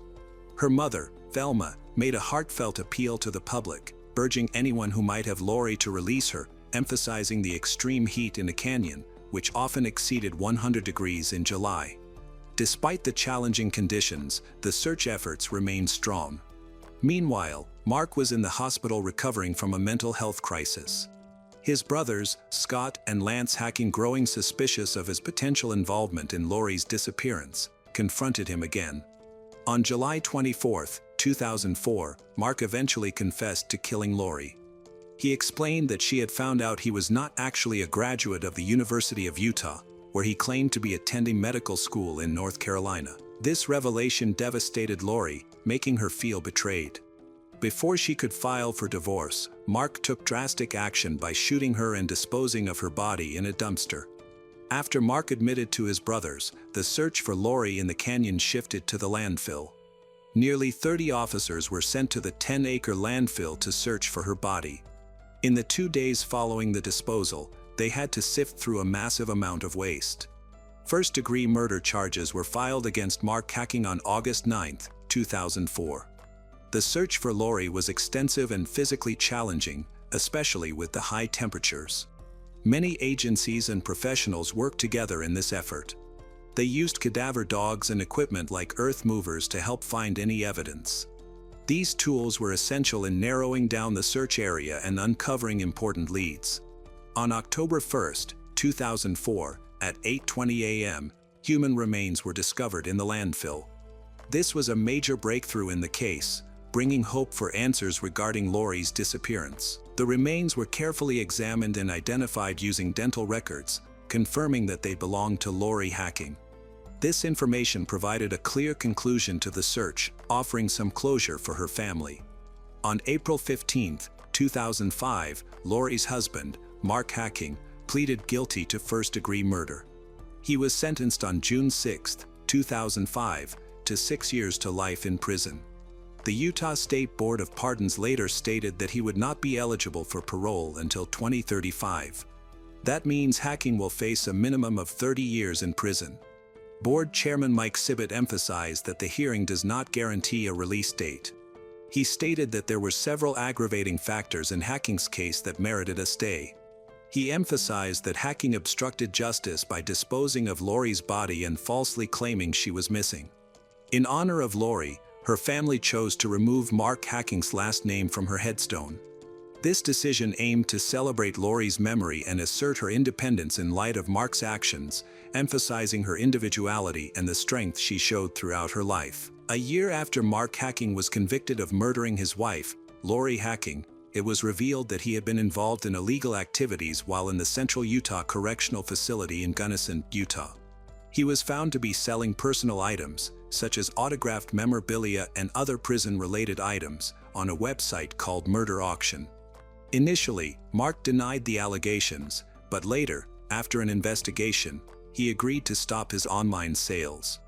This revelation caused public outrage and raised new concerns about the integrity of the prison system. Just after sunrise, a morning exerciser happened to witness a horrifying scene. A young woman was lying lifeless near the edge of a quiet neighborhood in Chapel Hill. There were no clues about what had happened, no sounds, no witnesses, just an eerie silence. Who was she? How did she end up there? And why did her life end so abruptly? As the police started to investigate, they uncovered a tragic story that would impact two cities profoundly. Eve Carson was born on November 19, 1985, in Athens, Georgia. She was raised in a loving home by her parents, Teresa and Bob Carson. She grew up with her brother Andrew in Athens, where her exceptional qualities began to emerge. From an early age, Eve distinguished herself academically and socially. At Clark Central High School, her remarkable intelligence and charm led her to become the valedictorian and the student body president, winning 55% of the student vote. These early achievements hint at the bright future she is on her way to creating. Eve's warmth, intellect, and leadership grew even stronger when she began her studies at the University of North Carolina at Chapel Hill in 2004. Despite receiving offers from prestigious universities like Princeton and Yale, along with scholarships, Eve opted to attend a public university. She believed in the importance of education and obtained a significant scholarship while pursuing a double major in political science and biology. Her goal was to build a career in the medical field. Outside of her studies, Eve engaged deeply in service and leadership. She led multiple student organizations, completed a challenging 4-year leadership program, and participated in outreach initiatives like Girls on the Run. Additionally, she spent time tutoring children in local schools and worked in underprivileged communities abroad through the Moorhead Cain Summer Enrichment Program. Her volunteer experiences took her to Ecuador, Egypt, and Ghana, where she served in various roles, including medical assistant and community educator. Eve was not just a student leader, she was a beloved figure in her community. Friends admired her, faculty respected her. Her lively spirit made a positive impact wherever she went. However, in March 2008, everything changed. Eve was last seen at home around 1:30 a.m. after deciding to stay in and study while her housemates went out. Sometime between that moment and early morning, she faced an unimaginable tragedy. By 5 a.m., she was missing. Later that morning, authorities found her car at the intersection of North Street and Hillsborough Street in Chapel Hill, following the tip. Tragically, her body was found just a mile from her home. She had been shot and left. Investigators were initially confused by the case. The motive was unclear, and the incident seemed random. With no immediate suspects, law enforcement began examining phone and bank records for clues. A key piece of evidence in the investigation emerged when Eve's abandoned SUV was discovered. Authorities believe Eve Carson was shot multiple times around 5:30 a.m. on a Wednesday morning, with one bullet striking her close range in the right temple. To advance the investigation, Chapel Hill police announced a $25,000 reward for any information that could lead to her killer's arrest. Forensic specialists found that the last activity on Eve's computer occurred at 3:37 a.m., which helped narrow down the time frame in which she might have been abducted. Just 21 minutes later, at 3:55 a.m., her debit card was used at an ATM in University Mall, Chapel Hill. The ATM recorded several transactions, including one that successfully withdrew the maximum daily limit of $700, while 5 additional attempts failed. Fortunately, the ATM surveillance system captured grainy images of the person using the card.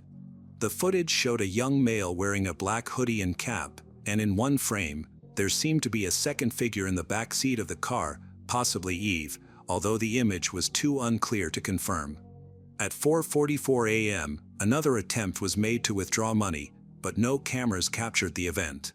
Less than 30 minutes later, Eve was shot and killed. However, her debit card was used again that day at 12:39 p.m., with 2 transactions made at a mini-mart on Moorhead Avenue in Durham.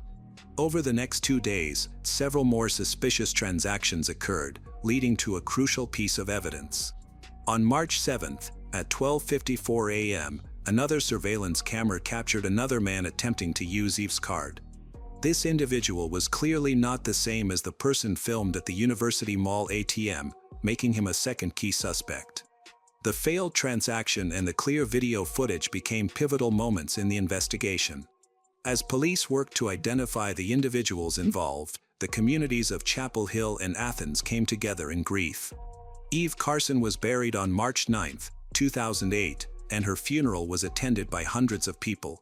At the University of North Carolina, thousands paid their respects with a moment of silence. Initially, the investigation progressed slowly, despite having several images of the suspects. However, on March 12, just 1 week after Eve's murder, authorities received a promising tip. They identified a man who resembled a suspect from the surveillance video as 21-year-old Demario James Atwater. Atwater had a troubled past, with 2 prior felony convictions, making him familiar with the criminal justice system. He had violated parole and committed additional offenses while under supervision, and he was due to appear in court just 2 days before Eve's murder. His criminal record included charges for assault, robbery, trespassing, and banned substance possession with intent to distribute. He had also been caught with a firearm while on probation, but due to an administrative mistake, his court hearing was postponed past the date of Eve's death. Additionally, Atwater's home on Rosedale Avenue in Durham was located close to the crime scene. The investigation picked up momentum when detectives linked Atwater to Lawrence Alvin Lovett Jr., 17, a young man who closely resembled the person seen on the University Mall ATM footage.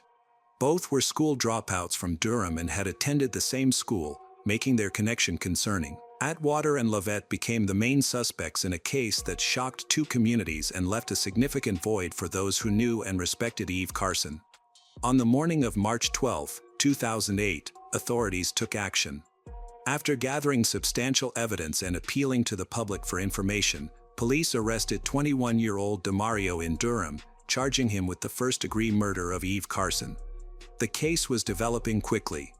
Chapel Hill's mayor acknowledged the progress made but reminded the public of the profound grief that enveloped the town.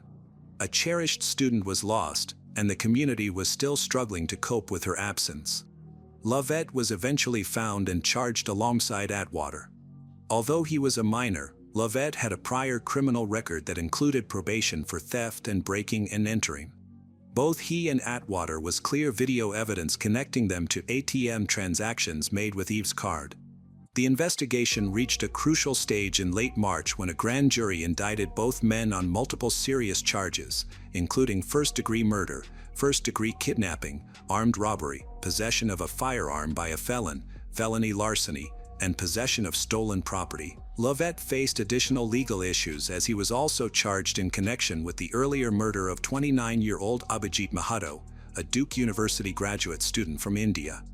Mahato had been kidnapped from his home on January 18, 2008, just weeks before Eve's death. He was forced to withdraw cash from an ATM and was later shot while returning home. There were many similarities between this case and Eve's, but the evidence linking Lovett to Mahato's murder was not strong enough, leading to his acquittal. Abhijit Mahato's murder remains unsolved to this day. The legal proceedings in Eve Carson's case have started in earnest. Prosecutors decided to try Atwater and Lovett separately. Atwater, being an adult, faced the possibility of the death penalty, while Lovett, due to his age at the time of the crime, could not receive that sentence. The prosecution began to piece together a disturbing account of events that took place in the early hours of March 5, 2008, a crime driven by greed and chance. Around 1:30 a.m., Eve remained at home to study while her roommates went out. Atwater and Lovett then saw Carson walking toward her car. They stormed into Carson's car with Lovett in the driver's seat and Atwater in the back seat. They forced she into the back seat, where Atwater held her hostage at gunpoint. Investigators concluded that the two were looking for an easy target. Both had been released on bond, were low on money, and had no prior connection to Eve. She was just a stranger they happened to encounter. This marked the start of a tragic series of events that would lead to a brutal and senseless murder. Digital records show that Eve Carson's computer was last active at 3:37 a.m. on March 5, 2008. Shortly after, her life took a tragic turn when she was kidnapped by Atwater and Lovett. They put her in the back seat of her own SUV and drove to several ATMs to withdraw cash. Surveillance cameras captured them at an ATM.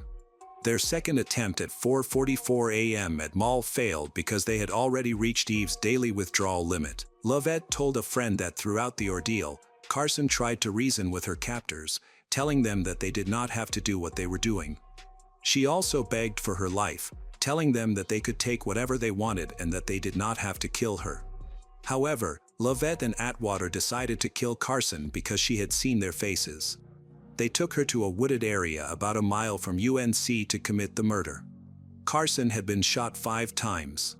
She was first attacked in the right shoulder, right upper arm, right buttock, right cheek with a .25 caliber pistol. Blood found in Carson's lungs during an autopsy showed that she was still alive and breathing after being attacked with the pistol. The 5th and fatal shot she received was from a sawed-off 12-gauge shotgun. It went through her right hand, suggesting she was trying to shield herself, into her right temple and brain. According to a forensic psychologist and crime analyst, the way Carson was shot showed a complete lack of respect for others. After his arrest, Demario James Atwater confessed to his involvement in the crime. He confirmed that he was captured on the ATM footage and identified Lovett as his accomplice. To avoid going to trial, Atwater pleaded guilty to all federal charges and directly apologized to Eve's parents during sentencing. On September 23, 2010, he was sentenced to life in prison plus 30 years, thus escaping the death penalty. In contrast, Lovett decided to fight the charges against him. He pleaded not guilty to various state offenses, including first-degree murder, kidnapping, armed robbery, larceny, and possession of stolen property. His trial began in December 2011. After 2 weeks, the jury found him guilty on all counts, and he was sentenced to life in prison without the possibility of parole. Complications arose soon after. In 2013, the North Carolina Court of Appeals overturned Lovett's sentence, referencing a U.S. Supreme Court decision that deemed mandatory life sentences for juveniles unconstitutional. Lovett was 17 years old at the time of Eve's murder, which prompted a new sentencing hearing. During this hearing, Lovett spoke to the court, expressing remorse for his actions and acknowledging the pain he had caused. He argued that he was not the monster he was portrayed to be. However, the court upheld its previous decision, sentencing him once more to life in prison without the possibility of parole, a decision many felt was justified due to the severity of the crime. Since being incarcerated, Lovett has received several disciplinary infractions, indicating limited progress in his rehabilitation. Despite being a minor at the time of the murder, he has continued to display violent and disruptive behavior while in prison. There were further ripples tied to this case. Months after Diario's arrest, his stepbrother Shelton was fatally shot while leaving a party. Unlike Diario, Shelton was not involved in criminal activity, and his death devastated their family, particularly their mother, who, in less than a year, lost both sons in different tragedies. Eve's murder also cast a harsh light on failings within the criminal justice system. At the time of her death, both Lovett and Atwater were on probation and had repeatedly violated the terms of their release. Probation officers failed to respond effectively, even after discovering that Atwater had breached conditions multiple times. In February 2008, an arrest warrant was finally issued for Atwater, and he was taken into custody, but he posted a $10,000 bond and was released just days before Eve's murder. His court date had been scheduled for March 3rd, but was delayed due to administrative errors. 2 days later, Eve was dead. Authorities believe that the desire to recover his lost bond money was a key motivation for Atwater's involvement in the robbery. It is deeply frustrating that a series of bureaucratic failures allowed 2 dangerous individuals to remain free. The consequences were irreversible. Eve Carson was more than a victim, she was an exceptional young woman whose light touched countless lives. Intelligent, joyful, and driven, she dedicated herself to public service, education, and global outreach. Her legacy of compassion and leadership lives on. In her honor, the University of North Carolina established the Eve Carson Scholarship. The award, designed by students and approved posthumously, reflects Eve's own vision for helping others achieve their potential. It is granted annually to 2 juniors who demonstrate the same commitment to service, leadership, and academic excellence. Eve was considering graduate studies in science policy. Her future was bright, but that story was stolen. For all her achievements, it is the character of Eve Carson that continues to resonate. In her final moments, she chose to respond to hatred with compassion, asking her killers to pray. Even in fear, she embodied grace. Though her life was ended for less than $1,500, her impact was and remains immeasurable. The murder of Eve Carson in March 2008 was more than a singular act of violence. It was a seismic event that shattered the tranquility of Chapel Hill and Athens, exposing the fragility of life and the consequences of systemic shortcomings. Eve, a young woman of boundless potential, embodied the best of humanity: intelligence, compassion, and an unwavering commitment to making the world better. Her senseless death, driven by greed and indifference, left communities grappling with grief and questions that linger to this day. Yet, from this tragedy emerged a powerful testament to her character and influence. The investigation and prosecution of her killers, Demario James Atwater and Lawrence Alvin Lovett Jr., brought a measure of justice, but it also laid bare the failures of a criminal justice system that allowed two individuals with troubled histories to remain free. The bureaucratic oversights that enabled their actions underscore the need for vigilance, reform, and accountability. Eve's death became a catalyst for change, prompting North Carolina to overhaul its probation system and sparking broader conversations about safety and prevention. Her loss was a clarion call to address the cracks in the systems meant to protect us, ensuring that such tragedies are not repeated. Eve Carson's legacy is a challenge to us all: to live purposefully, to serve selflessly, and to confront injustice with resolve. Her life, though tragically brief, was a masterpiece of impact, and her memory continues to shape a better future. Just after 11 p.m., everything changed. In a small New York City apartment, a loud crashing sound interrupted the quiet. What followed was chaotic and frightening, with neighbors hearing shouting, banging, and objects falling. Then, abruptly, there was silence. Inside the apartment, a young woman found herself in a nightmare she had long dreaded. An ex-lover had returned, and this time he was determined to cause trouble. In 2015, Elena Hardy, nursing student at Hunter College, moved to New York City. Her charming personality made her popular. She quickly made friends in the city. As she focused on her studies and enjoyed the lively atmosphere around her, her promising journey took a troubling turn when she met Fernando Munera. What started as an exciting romance soon turned dangerous. While friends and neighbors often saw them happily walking their dog or riding his motorcycle together, beneath their smiles lay a relationship marked by instability. As time went on, Fernando's behavior became more unpredictable and aggressive. By early 2021, less than a year into their relationship, things escalated to violence. In a terrifying incident, he restrained Elena in her apartment, damaged her possessions, and took her phone to stop her from calling for help. This led to his arrest, where he faced charges of harassment, unlawful imprisonment, and criminal mischief. A restraining order was issued, preventing him from contacting Elena, but he ignored it.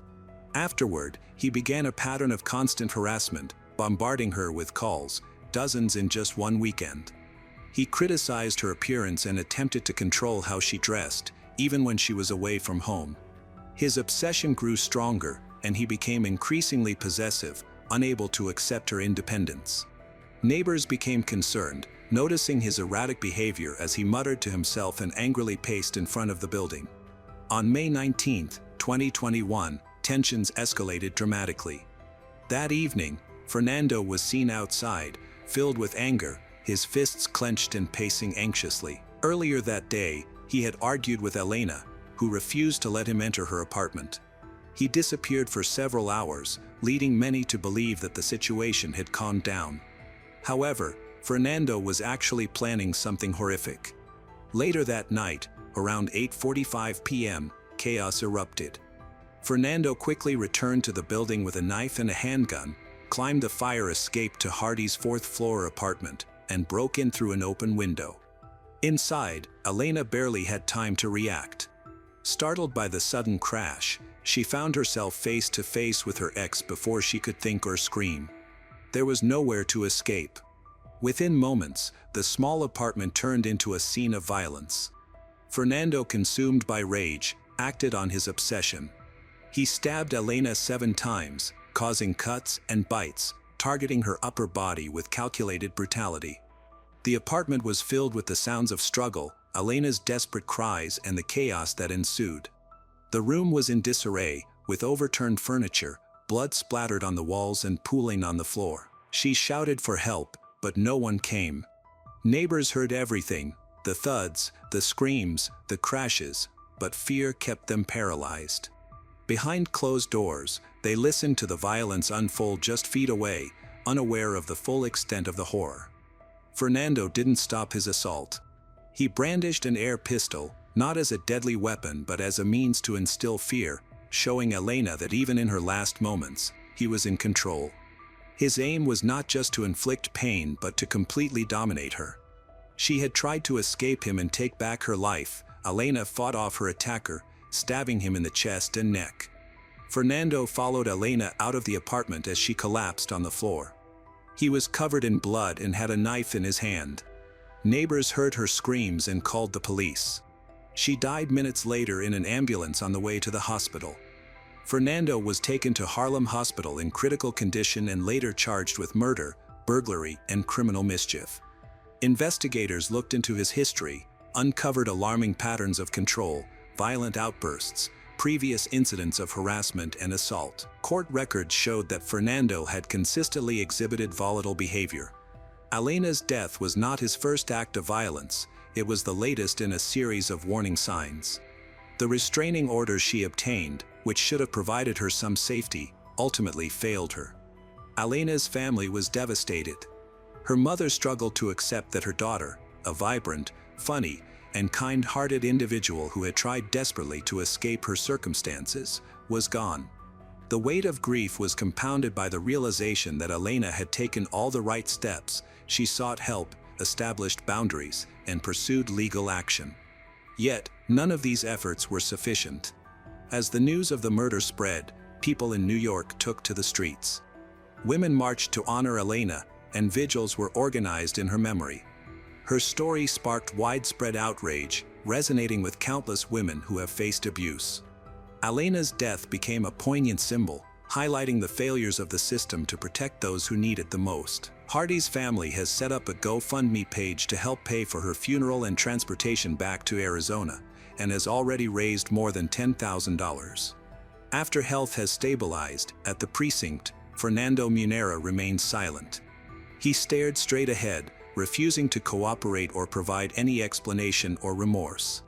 The detectives had no confession to rely on, just a troubling puzzle filled with obsessive behavior, digital clues, and broken lives.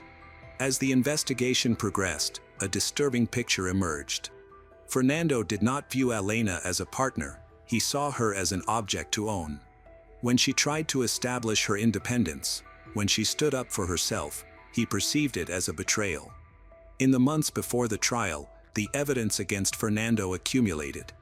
Witnesses reported his strange behavior leading up to the murder. He was seen pacing, mumbling, and watching Elena's apartment.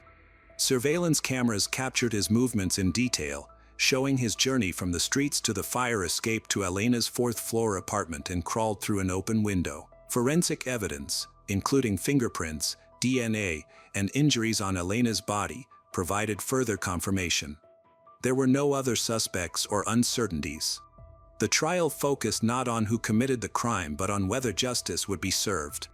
The courtroom was crowded on the first day of Fernando's trial, with every seat occupied. The atmosphere was heavy with emotions. Elena's family sat at the front, fixed on Fernando, who was responsible for their loss. The prosecution began by outlining a disturbing timeline, illustrating how Fernando had descended into possessive rage.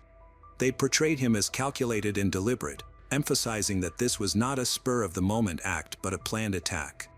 They presented footage of Fernando lingering outside Elena's building, his body tense and his expression filled with anger. They described how he had initially left but returned armed with both a knife and an air pistol, two weapons, signifying two conscious choices.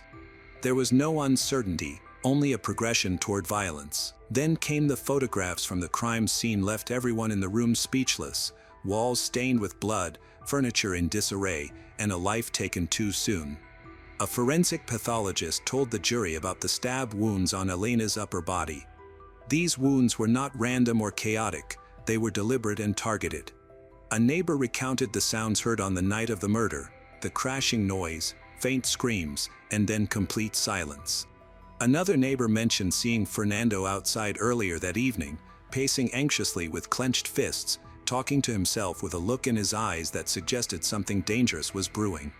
Elena's friends shared her final thoughts from the last days of her life. She had been terrified. She confided in them about the threatening phone calls, the pressure to change her appearance, and her constant fear. One friend read a message Elena had sent. Elena said that she was scared of what Fernando might do, but she didn't know how to make him stop. This statement hit hard, and the room went quiet. The defense presented a different narrative. They acknowledged the attack and the victim's death, but portrayed Fernando as a man who had lost control due to an overwhelming relationship. They argued that he had reacted impulsively after being locked out, claiming it was not a premeditated act but rather an emotional breakdown. They referenced his history of mental health issues, suggesting that his behavior stemmed from an undiagnosed condition. A psychologist testified about themes of trauma, instability, and mental decline. In contrast, the prosecution remained firm and clear. They asserted that Fernando did not simply lose control, he planned the attack. He paced back and forth, returned armed, broke in, and used 2 weapons to stab an unarmed woman 7 times before fleeing. This wasn't an emotional spiral, it was deliberate and calculated violence. His obsession was unrestrained, leading to a tragic outcome fueled by hatred, not a lapse in judgment. Fernando had made his choice long before that night, and Elena Hardy lost her life because of it. As the trial went on, the courtroom became a tense battleground where 2 contrasting images of Fernando Munera clashed. The defense depicted him as a broken man, filled with remorse and overwhelmed by circumstances. In stark contrast, the prosecution painted a much darker picture. In her final moments, Elena Hardy experienced terror, helplessness, and pain at the hands of a man who viewed her independence as defiance and wanted to control or destroy her. Elena's family attended every day of the trial. Her mother held a framed photo of her daughter, a symbol of a life once filled with joy and hope. Tears streamed down her face whenever the prosecution recounted the brutal details of the crime. Yet amidst the sorrow, there was determination. Elena's mother was resolute in her promise that Fernando would face justice for his actions. In their closing arguments, the prosecution emphasized their message clearly. They urged the jury to view Fernando not as a victim, but as a calculated aggressor. This was not a tragic error, it was a display of brutal violence. Elena was not his partner, she became his target the moment she tried to take back control of her life. The defense made one final attempt to restore Fernando's reputation. They highlighted his remorse, his troubled history, letters from friends who depicted him as kind and caring. However, these sentiments could not erase the stark reality, the evidence, including the images, witness testimonies, stab wounds, and months of increasing harassment, remained undeniable. The jury deliberated for hours. When the verdict of guilty for second-degree murder was read, the atmosphere changed dramatically. A mix of relief, sorrow, and a sense of finality filled the room. Elena's family embraced each other tightly. While this did not bring closure, since nothing could bring her back, it was a meaningful step towards justice. A month later, the courtroom convened again for the sentencing. Elena's mother stood to deliver her victim impact statement. Her hands trembled, her voice conveyed the deep sorrow of a life irrevocably changed. She talked about the void Elena left behind and the silence that now filled her home, contrasting with the joy of her daughter's laughter. The prosecution reiterated their case, this time emphasizing the consequences. They requested the maximum sentence, highlighting the deliberate nature of the crime, how Fernando had disregarded the restraining order, how the cycle of violence had escalated, and how society must seriously recognize the tragic loss of a young woman's life. The defense offered their remaining arguments, attempting to appeal to the jury's compassion. Then Fernando stood up. He was pale and visibly shaken as he faced Elena's family. He mumbled an apology, soft, strained, and nearly inaudible. "I'm sorry," he said. He never meant for this to happen. However, the courtroom remained silent. For those who had endured the pain of losing Elena, his words could not mend what had been broken. The hurt was too profound, and the apology came far too late. The judge announced the sentence with a serious demeanor, Fernando Munera sentenced to 40 years in prison. Alena's family embraced each other, tears streaming down their faces. It was neither a victory nor a moment of healing, but it represented justice, a small comfort amid their profound loss. Alena's story was just starting to inspire change. Her murder ignited a larger movement for action. Her family, determined that her death would not be the end of her narrative, became advocates against domestic violence. They collaborated with local organizations, initiated awareness campaigns, and organized events to educate others about recognizing the signs of abuse and the risks of overlooking warning signs. The restraining order that Alena had obtained, which was disregarded and broken, became a powerful reminder of how the system had failed her. Activists embraced her story, calling on lawmakers to strengthen protections for victims and ensure that violations have real consequences. Alena's friends frequently reminisced about the woman she was. They cherished her laughter, her determination, and her aspiration to become a physician's assistant. She was kind, ambitious, and vibrant. They ensured that when her name was mentioned, people remembered not just how she died, but who she truly was. Ultimately, Alena Hardy's story transcended being just a headline. It evolved into a movement, a reminder, a warning, and a call to action for those still living in fear. In the Italian province of Bergamo, the municipality of Cologno al Sirios has around 10,000 residents. Femicides are a significant concern here, with many women being harmed by their former or current partners. In 2019, Zinaida Solinari, a 36-year-old woman originally from a small village in Moldova, was living in Cologno al Sirios.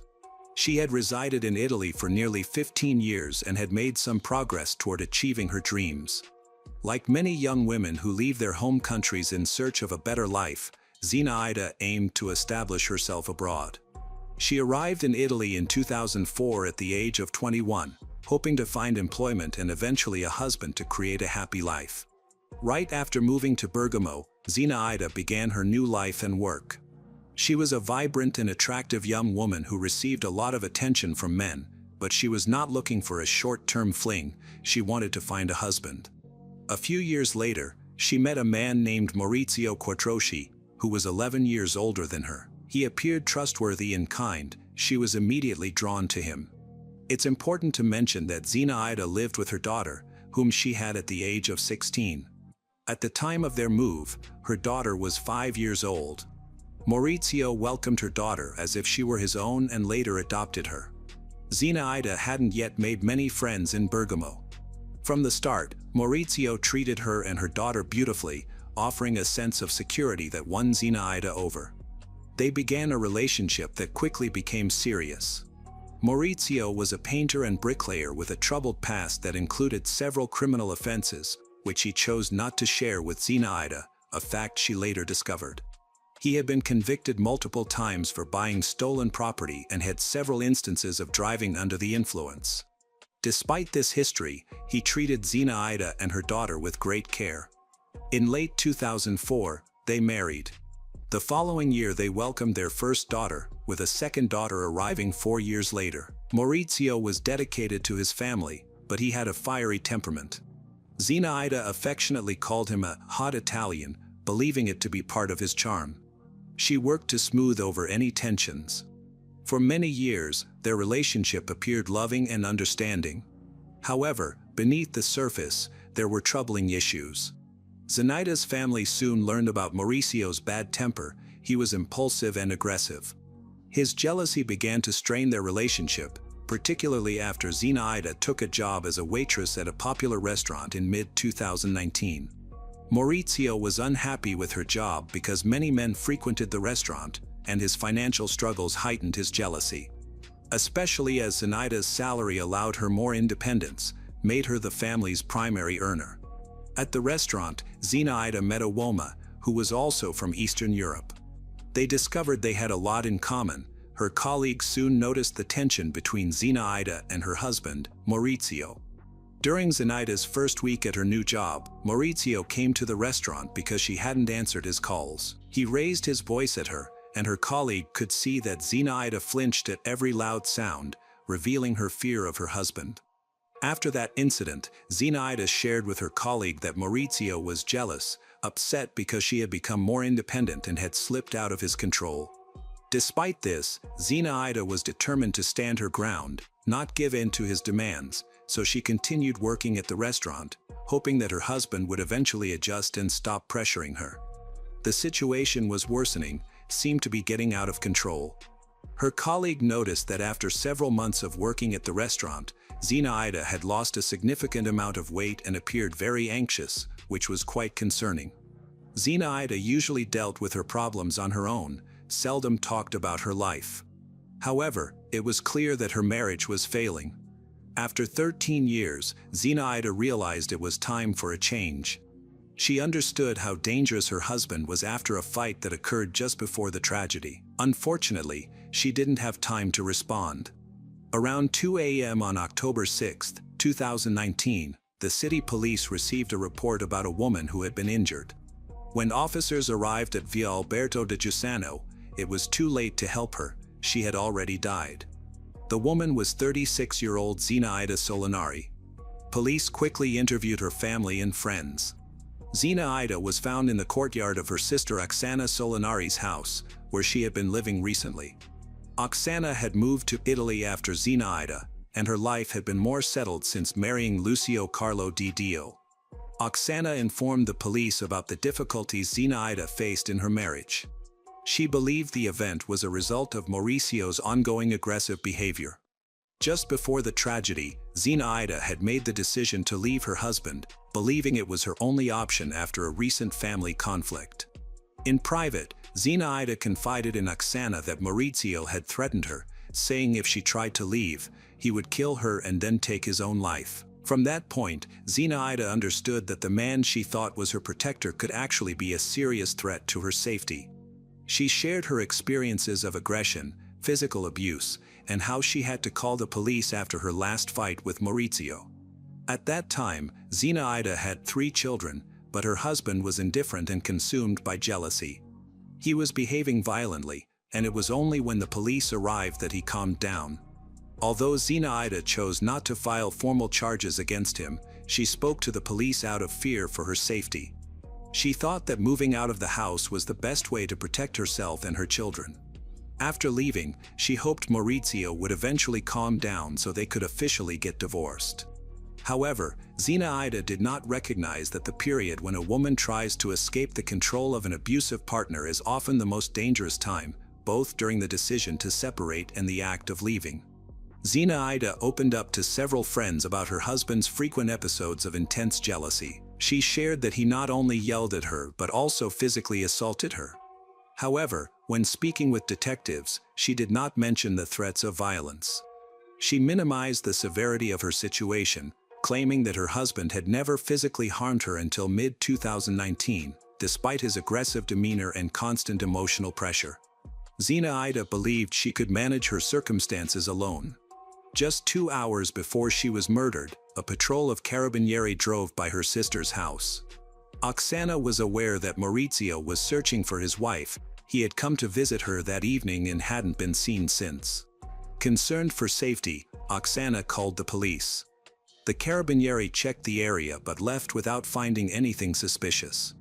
Later that evening, Oksana's husband mentioned seeing a car that looked like Mauricio's parked in a dead end, but they could not locate its owner. If the police officers had been more vigilant, they might have noticed something amiss and potentially prevent the crime. Maurizio Quattrochi was 47 years old, had a history of a bad temper. Recently, he lost his job as a bricklayer, a position he had held for several years. This wasn't the first instance of him being fired. He was previously let go from his job as a cook at a pizzeria due to conflicts with management. Although Maurizio had always been aggressive, Zenaida usually managed to calm him down. However, after losing his job, his anger intensified.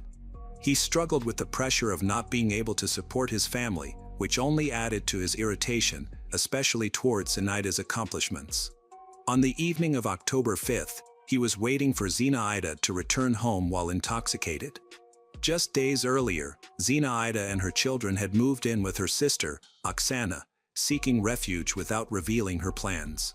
She felt there were no other options for support and thought that staying with her sister would allow the children to continue going to their previous school. Zinaida also underestimated the likelihood of Maurizio acting on his threats. She wanted to avoid causing additional stress for their children. The next day after Zinaida moved out, Maurizio quickly found her at his relative's house.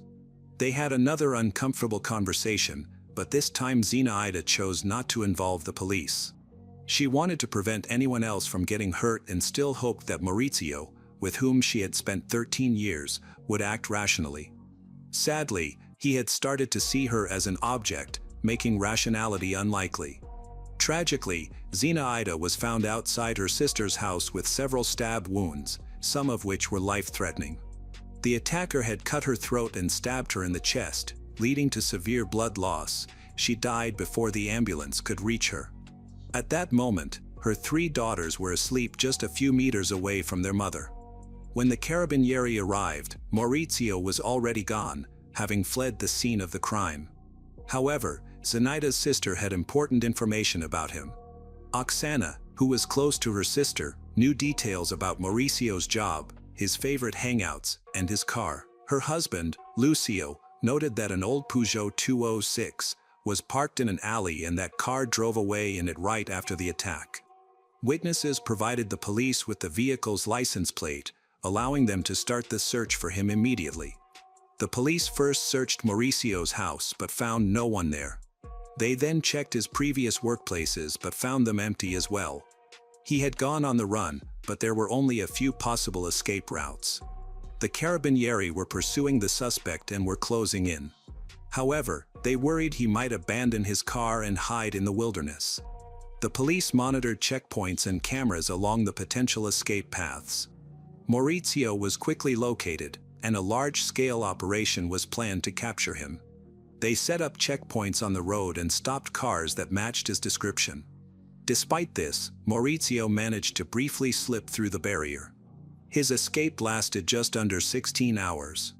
Eventually, a man matching his description was seen walking along the road, several hundred kilometers from the murder scene. Surprisingly, he hadn't traveled far from Oksana's house, as if he was unsure of what to do and was aimlessly wandering while trying to come up with a plan. He was stopped and arrested at the city entrance. The alleged criminal was taken to Treviglio station, charged with first-degree murder, and sent to prison in Bergamo. At this point, Maurizio claimed that Zinaida's death was accidental, insisting he never wanted to hurt his beloved wife. However, her sister, Oksana, reminded him of his earlier threats to kill Zinaida. Oksana was aware that Maurizio had long suspected Zinaida of cheating, frequently accusing her of having affairs with other men, even though there was no truth to those claims. She firmly believed that Zinaida had remained faithful in their marriage, but Maurizio was not convinced. The situation may have worsened due to Mauricio's job loss and Zinaida's newfound independence. She recognized that their family was struggling and that they needed money for basic necessities. Taking a job at a restaurant was her way of supporting herself, her husband, and their children. Unbeknownst to her, this decision stirred intense anger in Maurizio.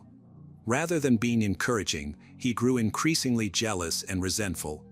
His behavior could have been exacerbated by the depression often linked to such issues, but this did not lessen his guilt. Mauricio's behavior was similar to stalking. Maurizio bombarded Zinaida with constant work calls, which severely affected her ability to perform her job. He insisted on constant contact, even asked for photos to prove where she was, what she was doing, and who she was with. Her employer noticed her frequent distractions and advised her to turn off her mobile phone, hoping this would alleviate the situation with her husband. Unfortunately, this only made things worse. Rather than stop his interference, Maurizio started arriving at the restaurant and causing dramatic scenes. Each time, his behavior became more concerning. All these incidents were verified by a friend of Zinaida, whom she met at the restaurant. Although Zinaida preferred not to complain, she shared with her sister that she was overwhelmed by ongoing scandals at home. After long days at work, she would return to face constant accusations of infidelity and jealousy-driven arguments. Trying to defend herself felt pointless. By the end of summer 2019, she experienced physical violence at home for the first time. Instead of addressing their problems and looking for a job, Maurizio turned to drinking, which led to conflicts, left her with bruises.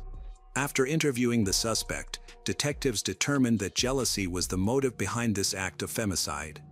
They investigated Mauricio's background to confirm the statements made by Zenaida's relatives and friends. He seemed to be a typical manipulator who was losing control over Zenaida. After losing his last job due to a conflict with his boss, he could only find odd jobs that didn't provide enough income to support the family. This situation led him to alcoholism and increasingly abusive behavior. In contrast, Zenaida was working as a waitress and occasionally as a hotel maid. She also earned extra income through modeling. It became clear that she no longer needed this relationship. From what was known, Maurizio spoke negatively about Zenaida's modeling career, convinced that it was linked to other men, leading him to believe that she was unfaithful.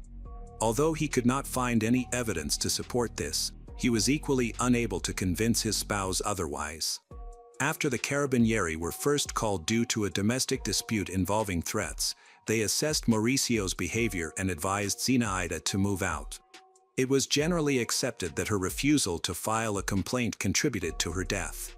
Maurizio continued to assert that his attack was unintentional, claiming he simply wanted to talk to his wife and that she was the one who first exhibited aggression. However, the evidence gathered during the investigation contradicted these assertions. Zenaida had remained calm, diffusing all hostility, and consistently tried to avoid conflict. In contrast, everyone who knew Maurizio well described him as extraordinarily aggressive, hot-tempered, and controlling. The fact that the Carabinieri could not find him during their patrol confirmed suspicions that he had set up an ambush and was in hiding. He possessed a kitchen knife, which became the weapon used in the murder. It could not have ended up in his hands by chance. He had taken it with him intentionally, having planned to confront Zenaida from the very beginning. According to the reconstruction of events, late on Saturday evening, Zenaida was returning home from a night shift at the restaurant. The last message she received from her loved ones was a warning. Around midnight, Oksana wished her sister a safe journey and advised her to be careful.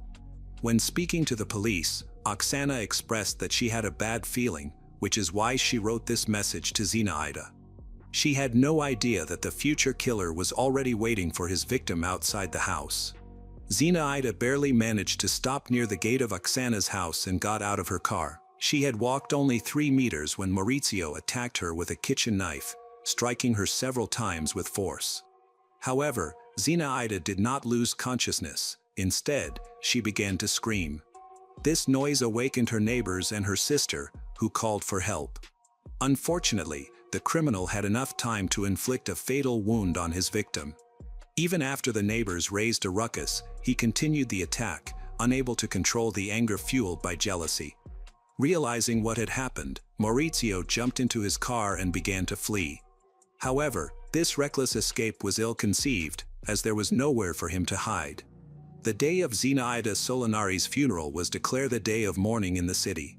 This tragic news shocked not only the numerous members of the city's Moldovan community but also all other residents.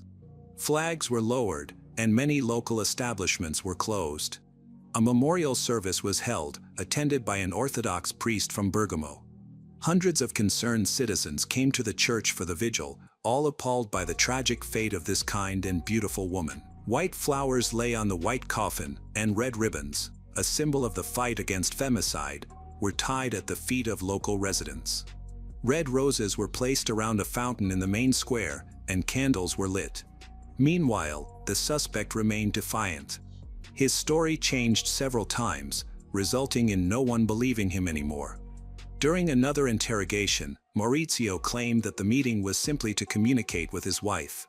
After consuming a considerable amount of alcohol, he insisted that he felt a surge of jealousy, which had become increasingly frequent. Throughout the day, he had contacted his wife. Even if Maurizio genuinely wanted to know what his wife was doing that evening, the response did not satisfy him. He attacked her while checking her mobile phone.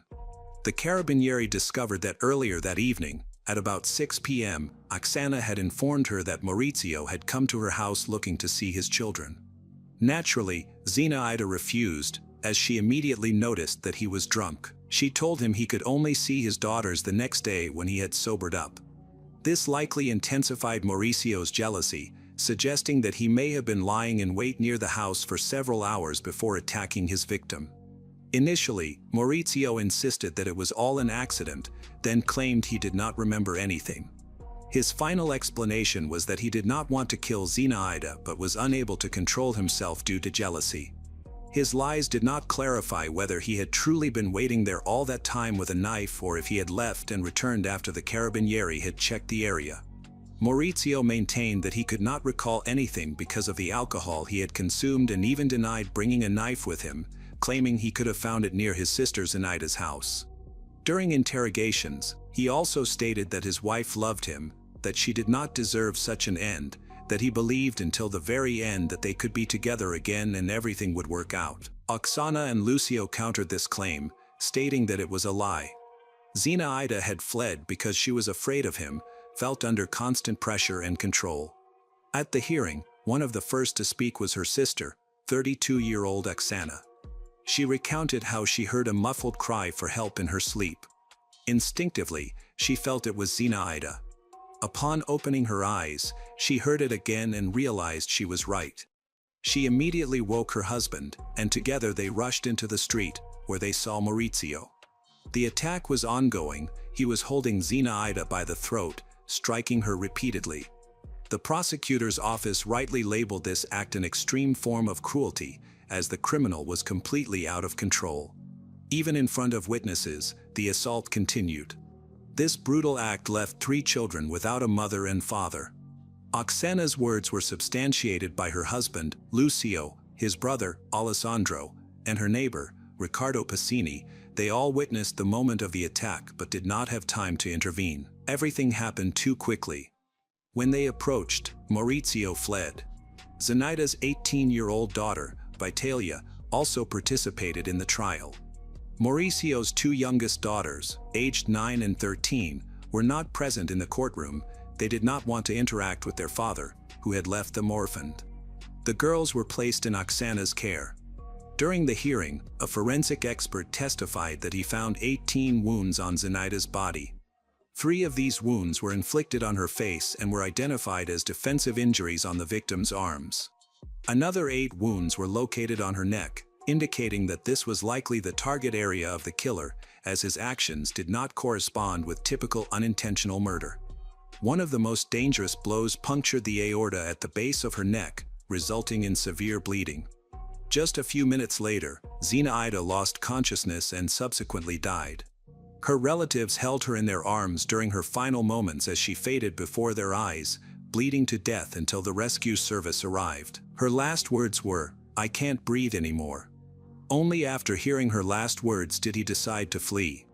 At that moment, a kitchen knife fell to the ground, which was later found by the police. The prosecution insisted that the attack was premeditated, as the knife found matched one from Mauricio's kitchen set, which was missing from his home. The lawyer tried to justify the defendant in an implausible manner, claiming that he had found a blade near his sister Zinaida's house. Despite this, Mauricio's lawyer continued to advocate for a mitigated sentence and insisted on a psychiatric examination. According to the lawyer, there had been a systematic deterioration in Mauricio's mental state, which became apparent several days before the crime. On that day, Zinaida stated that he had become obsessive, possessive, and much more aggressive than usual. Just before the incident, Zinaida told her sister that her husband had tried to strangle her with a belt from a robe. When Oksana's husband came to help with a move, he noticed that Zinaida's internet cables had been cut, which seemed strange. Furthermore, Maurizio took her mobile phone, indicating that the situation was spiraling out of control. The lawyer believed these were signs of mental problems.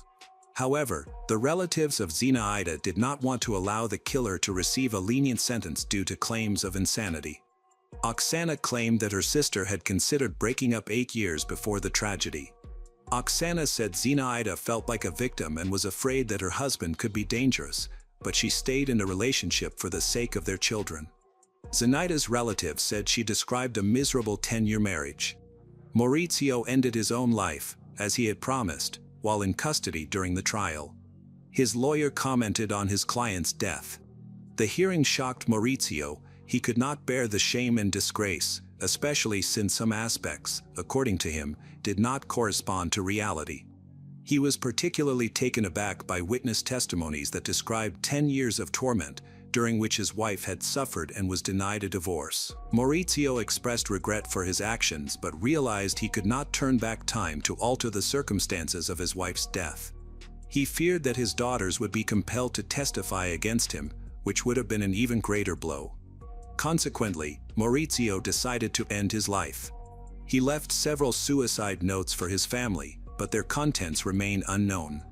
The brutal murder of Zenaida Solinari on October 6, 2019, in Cologno al Sirios marked a devastating loss for her family and the community. Fleeing an abusive marriage, Zenaida sought refuge with her sister Oksana days earlier, hoping to protect her 3 daughters. Her courage to reclaim her independence triggered Maurizio Quattroci's jealousy, culminating in a premeditated attack that ended her life.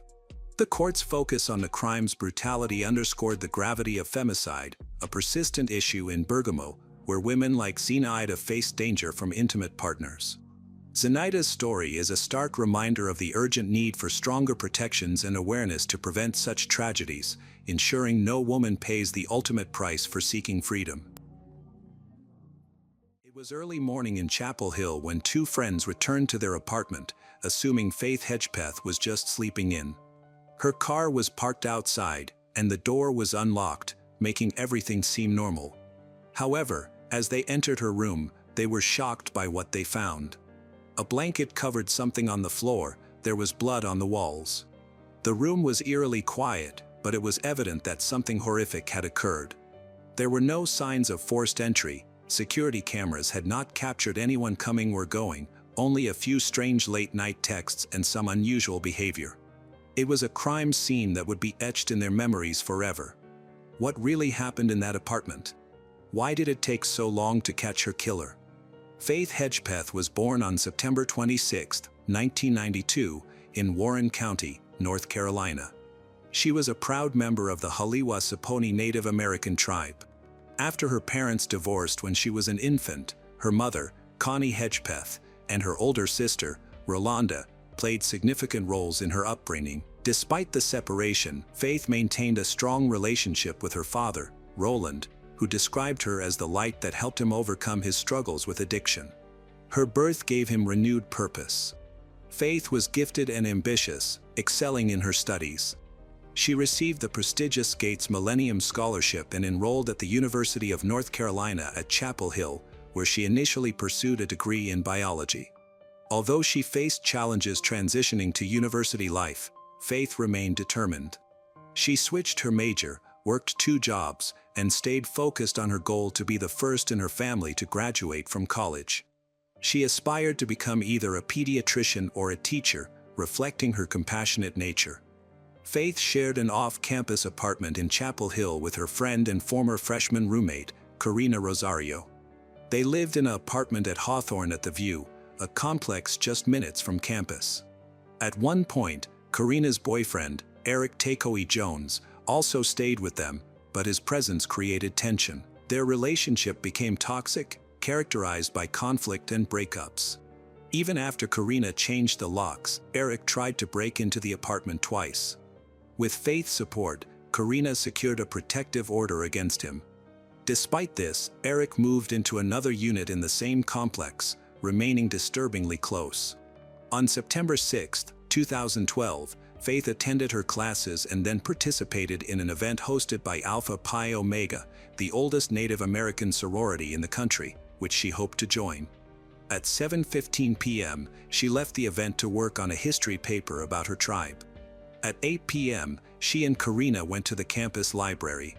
From 8:30 to 9, she exchanged text messages with her father about her hopes of joining a sorority.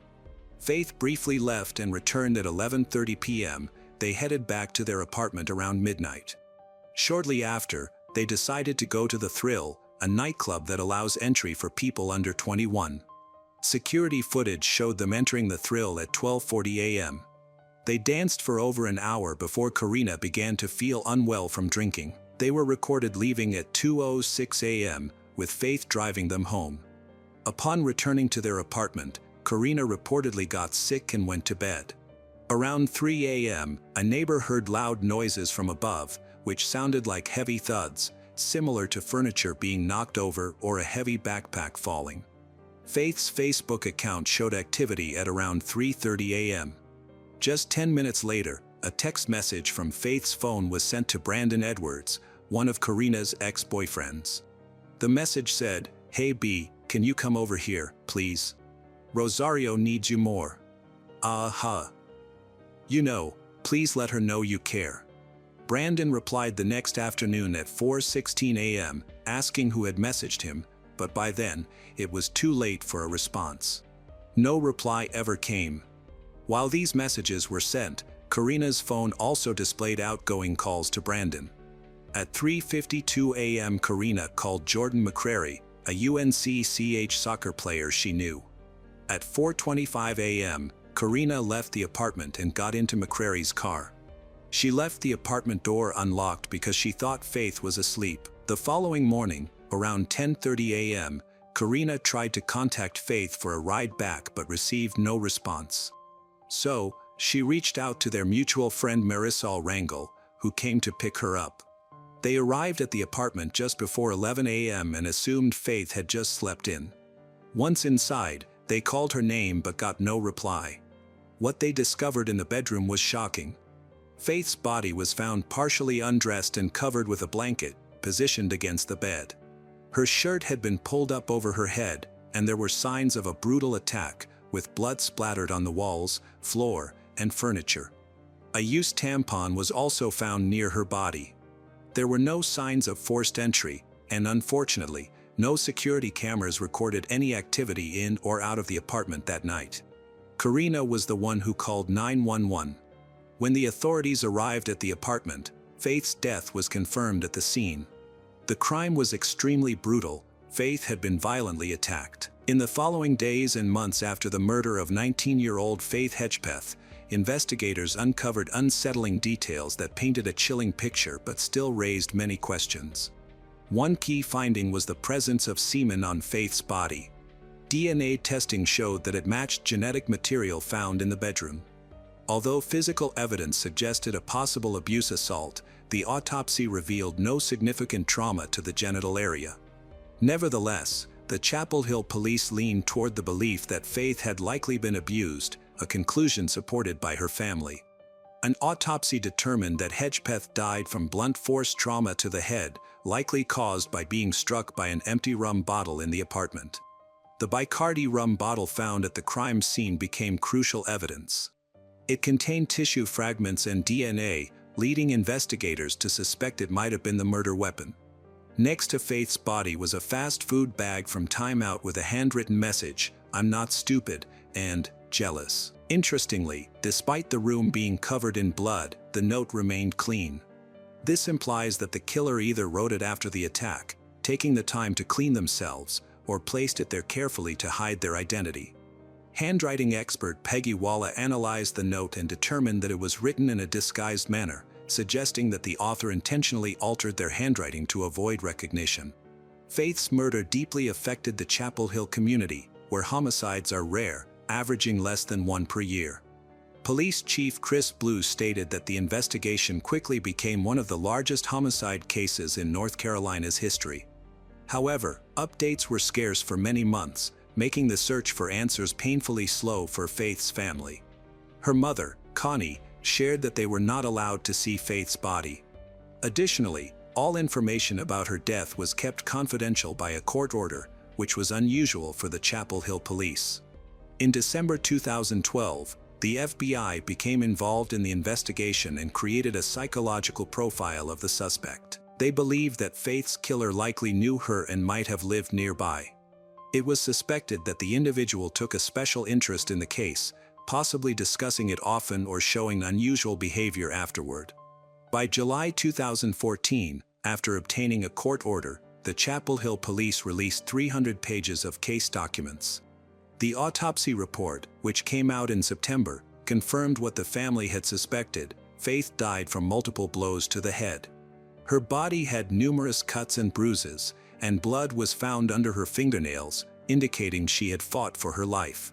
Court documents revealed that during the initial investigation, only 2 apartments were searched, Faith's and one other in the same complex. Some sources claimed that the wooded area behind the apartment was never investigated. Additionally, reports suggested that no search dogs were used, and officers did not canvass the neighborhood to question other residents, which was surprising given the high-profile nature of the case. Faith's phone revealed a possible clue in her case. On the night she died, she called her friend, Marisol Rangel, 3 times, with one of the calls resulting in a voicemail that accidentally recorded while the phone was in her pocket. The message is hard to decipher, but those close to Faith believe it captured a moment of tension. Some think they can hear arguing or a struggle, while others perceive it as background noise from a nightclub. Faith's father, Roland, claims he can detect his daughter's distress in the recording. Journalist Tom Gasparoli became very interested in the case, starting a blog and podcast to help uncover the truth. He collaborated with forensic audio expert Arlo West, who analyzed the voicemail thoroughly. West, experienced in audio enhancement and forensic analysis, found that the recording contained 4 voices, 2 male and 2 female, suggested that the conversation was heated. The voicemail was timestamped at 1:23 a.m., just before Faith was seen leaving the club with her roommate. At 2:07 a.m. on September 7, 2012, surveillance cameras recorded Faith Hedgepath and her roommate leaving the Thrill nightclub. Everything appeared normal at that time. However, as the events of that night were examined, investigators and independent experts started to doubt the accuracy of the digital evidence. Arlo West raised concerns about the timestamp of a voicemail left from Faith's phone at 1:23 a.m., which seemed inconsistent with the nightclub footage. West noted that both Faith and her friend Marisol Rangel had phones that often had timestamp issues. He also pointed out that the local cell towers were unreliable, suggesting the message might have been recorded at a different time. Although the Chapel Hill police agreed to review the enhanced audio version, they maintained confidence in the original metadata, stating they did not believe the recording captured the moment of the murder. Much of the attention also focused on Karina's ex-boyfriend, Eric, who was known to dislike Faith's influence on Karina and reportedly blamed her for their breakup. Police discovered concerning messages that Eric sent in the hours leading up to the murder. On September 6, he texted a friend asking for forgiveness for something he was about to do. He also posted a similar message on Twitter. 3 days after Faith was killed, he shared a cryptic post on Facebook, stating, "Dear Lord, forgive me for all my sins and the ones I may commit today. Protect me from the girls who don't deserve me and those who wish me dead today." Investigators seized Eric's vehicle and searched his home, but they found no valuable evidence. His DNA did not match the sample found at the crime scene.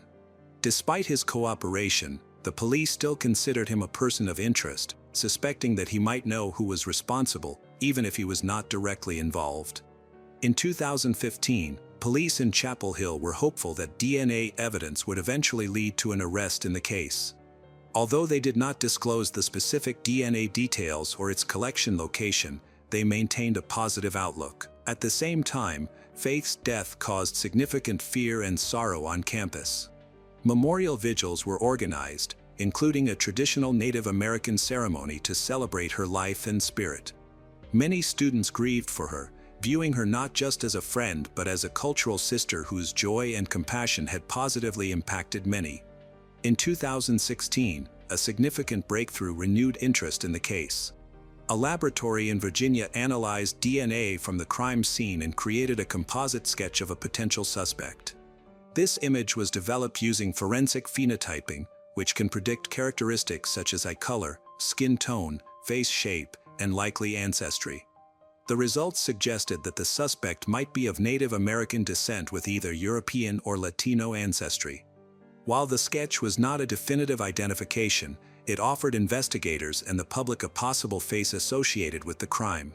Several people associated with Faith were investigated in connection with the ongoing case. One of them was a man who left the nightclub with Faith and Karina.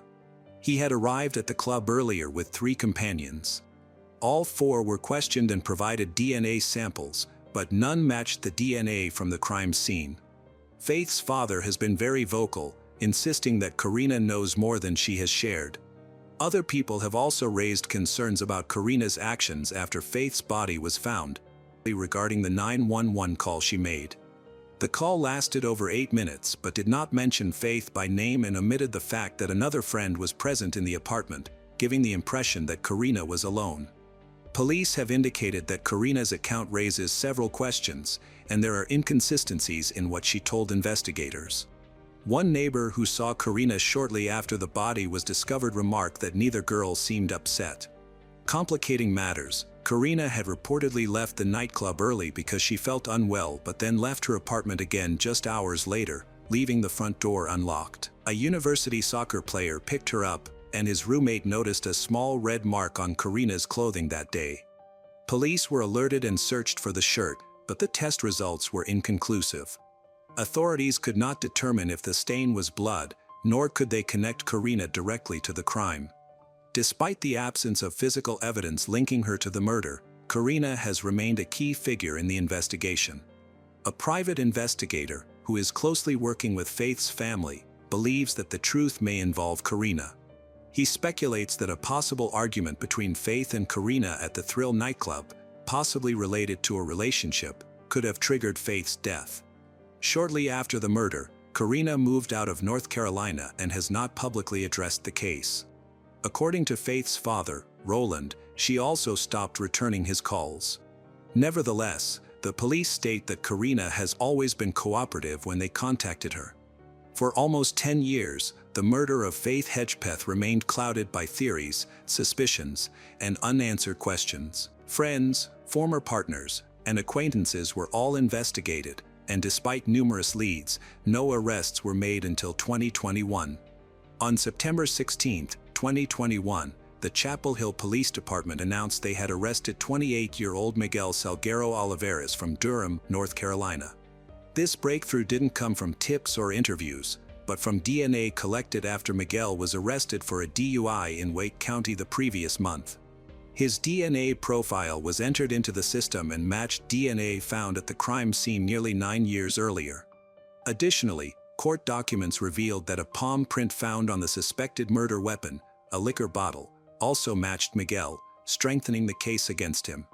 Prior to this discovery, the police had not identified him as a suspect, and his name had not appeared in earlier reports. Police Chief Chris Blue urged the community to be patient, saying, "This story will take time to completely unfold." In November 2024, the case took a significant turn. Prosecutors updated the original charges, adding 3 new ones: first-degree burglary, first-degree abuse, and first-degree abuse offense. These new charges intensified the seriousness of the allegations and clarified what may have happened in Faith's apartment that night. The arrest brought a mix of relief and renewed anguish. After years of uncertainty, a suspect had finally been named, someone now officially accused of causing Faith's death.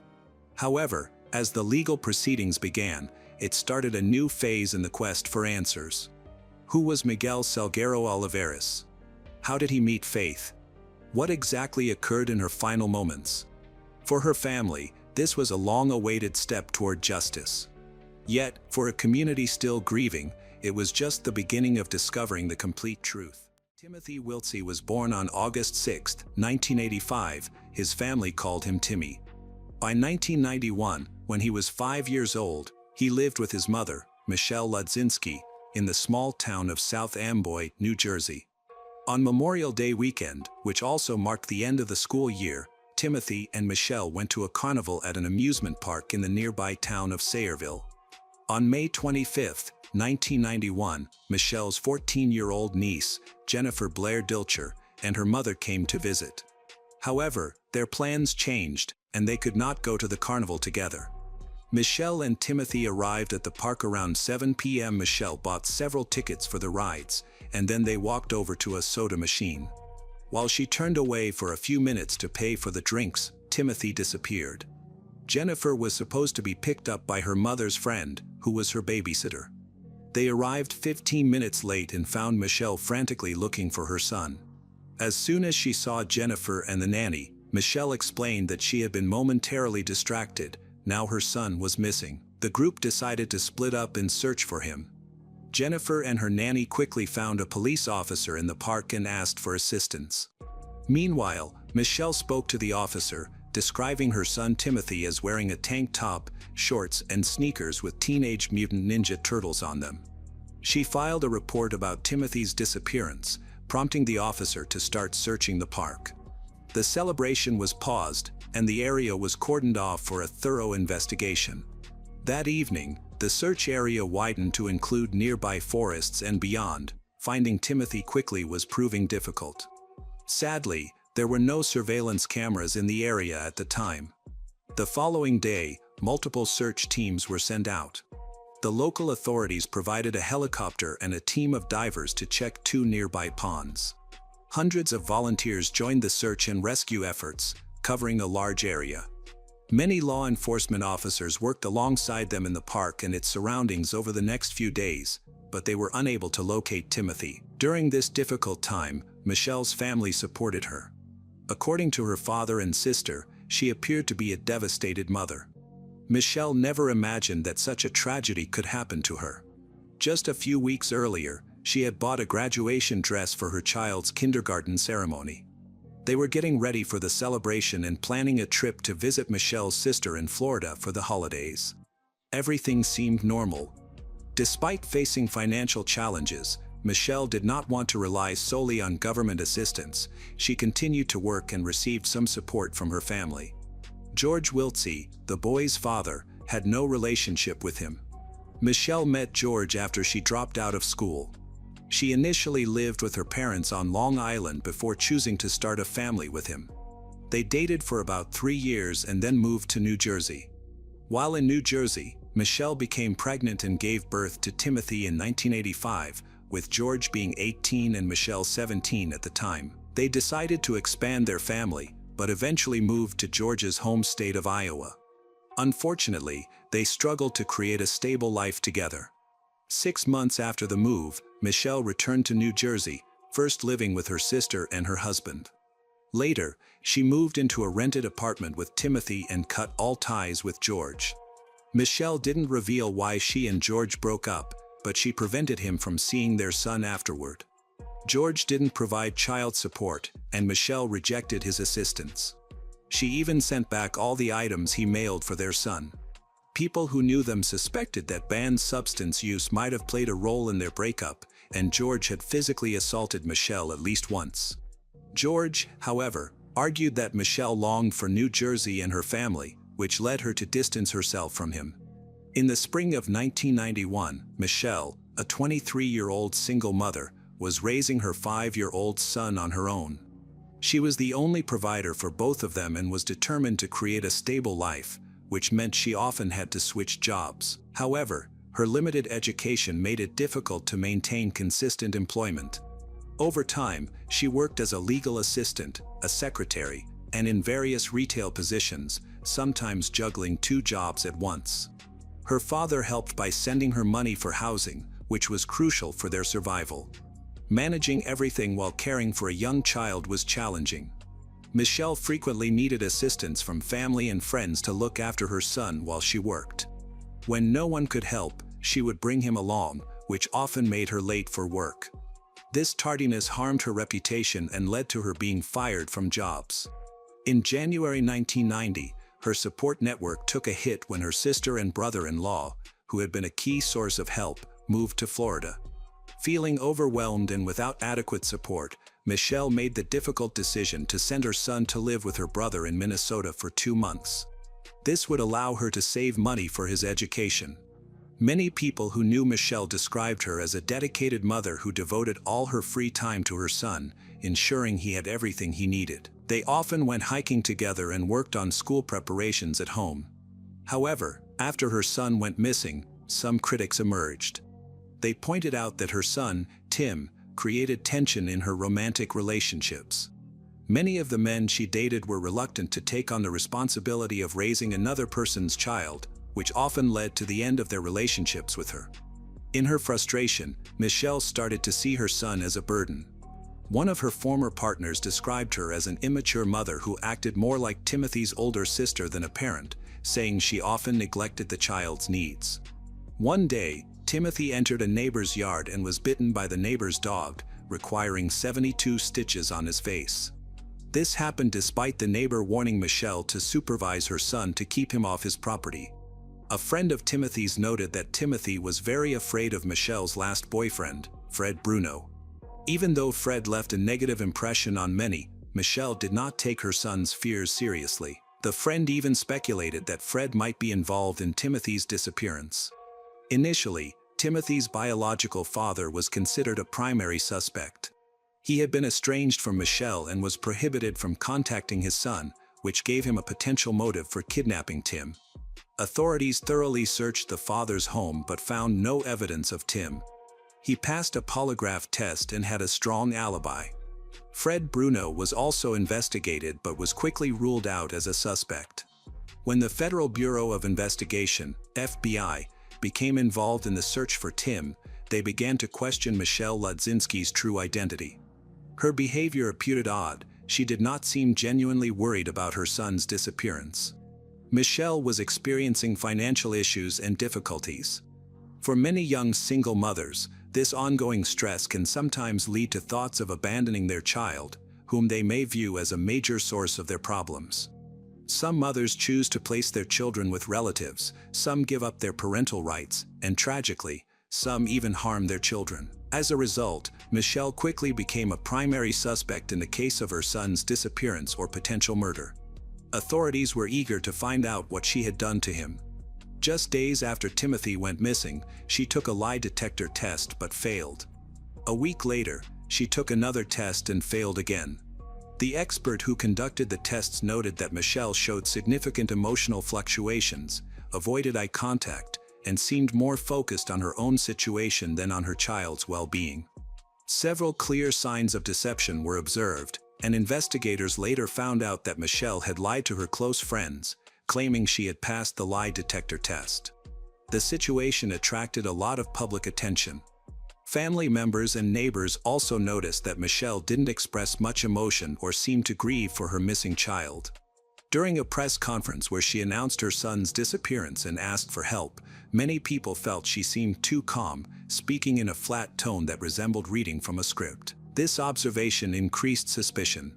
Although her relatives insisted she was deeply affected and just kept her emotions in check because of her personality, the inconsistencies in her behavior raised concerns.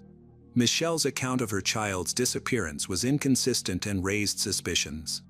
In the month after Timothy went missing, she kept adding more details to her story during each interaction with the police. Her narrative changed drastically. What initially seemed like a case of carelessness transformed into a kidnapping involving different attackers, first two men, then a man and a woman. This left law enforcement officials uncertain about the truth. Michelle believed her son was being held captive. She based this belief on a call from an anonymous individual who claimed that Timothy would be returned within a month if she remained calm. This is why she seemed so self-assured. Although this information couldn't be verified, it raised questions about why she would fabricate such a story. Her odd behavior prompted detectives to investigate her more closely. Given the time that had passed since Timothy's disappearance, they suspected he might not be found alive. Investigators checked if Michelle had received any large money transfers related to a potential sale of her son, but found no significant transactions, and her financial situation had not changed. They searched her home and car, initially suspecting that she might have harmed her son, but found no blood evidence. They went further and used luminol to detect any hidden blood stains, but again found nothing. However, Michelle's history of dishonesty led detectives and even her friends to doubt her credibility. One friend agreed to have her car tapped to try to extract a confession, but this attempt failed. Over the next 11 months, no damaging recordings or admissions were made, yet Michelle continued to offer inconsistent accounts of events. 3 extensive interviews were conducted, but aside from providing conflicting information, she did not give any new leads. Michelle struggled to understand why the detectives were so focused on her and remained convinced that her son was alive and would come back. In October 1991, an important discovery was made. A school teacher walking in the industrial area near the Raritan River found a sneaker that had a picture of the Teenage Mutant Ninja Turtles on it. It was known that Timothy loved these characters. A passerby, who had seen news reports about Timothy's disappearance, remembered that just before he went missing, Michelle had bought him similar shoes. Believing there might be a connection, the passerby contacted law enforcement for further investigation. When the sneaker was first shown to Michelle, she denied it was the same shoe she had bought for her son and listed several identifying features. However, she later hesitated and suggested that the shoe could possibly belong to Tim. This change in her story raised suspicion. The police continued their investigation and found that Michelle had previously worked at the industrial complex close to where a sneaker were discovered, coinciding with the time when Timothy went missing. Notably, she had not mentioned this to the detectives. Colleagues reported that her behavior changed after Timothy's disappearance. She frequently took walks by the stream bank, her workplace, during lunch breaks without providing any explanation. After the first sneaker was found, concerning rumors began to spread, which led FBI agents to investigate the area more thoroughly. During a search along the stream bank, investigators found a skull and 10 other bones in and around a truck tire that had been dredged from the bottom of Red Root Creek. These were located near pieces of the boys' clothing, a pillowcase, a Ninja Turtles balloon, and a blue and white blanket that were buried in an embankment 6.1 meters from the creek bed where the bones were discovered. Law enforcement agencies received these remains on April 23, 1992. Strikingly, Michelle showed no emotional response when informed about this discovery. Fibers and hair taken from the blanket were analyzed, but they did not match Michelle's hair, Timothy's, or anyone from her family. The child's body was also examined closely, and dental records confirmed that the skull belonged to Tim. However, due to the missing skeletal bones and the complete decomposition of soft tissue, the medical examiner could not determine the cause of the child's death.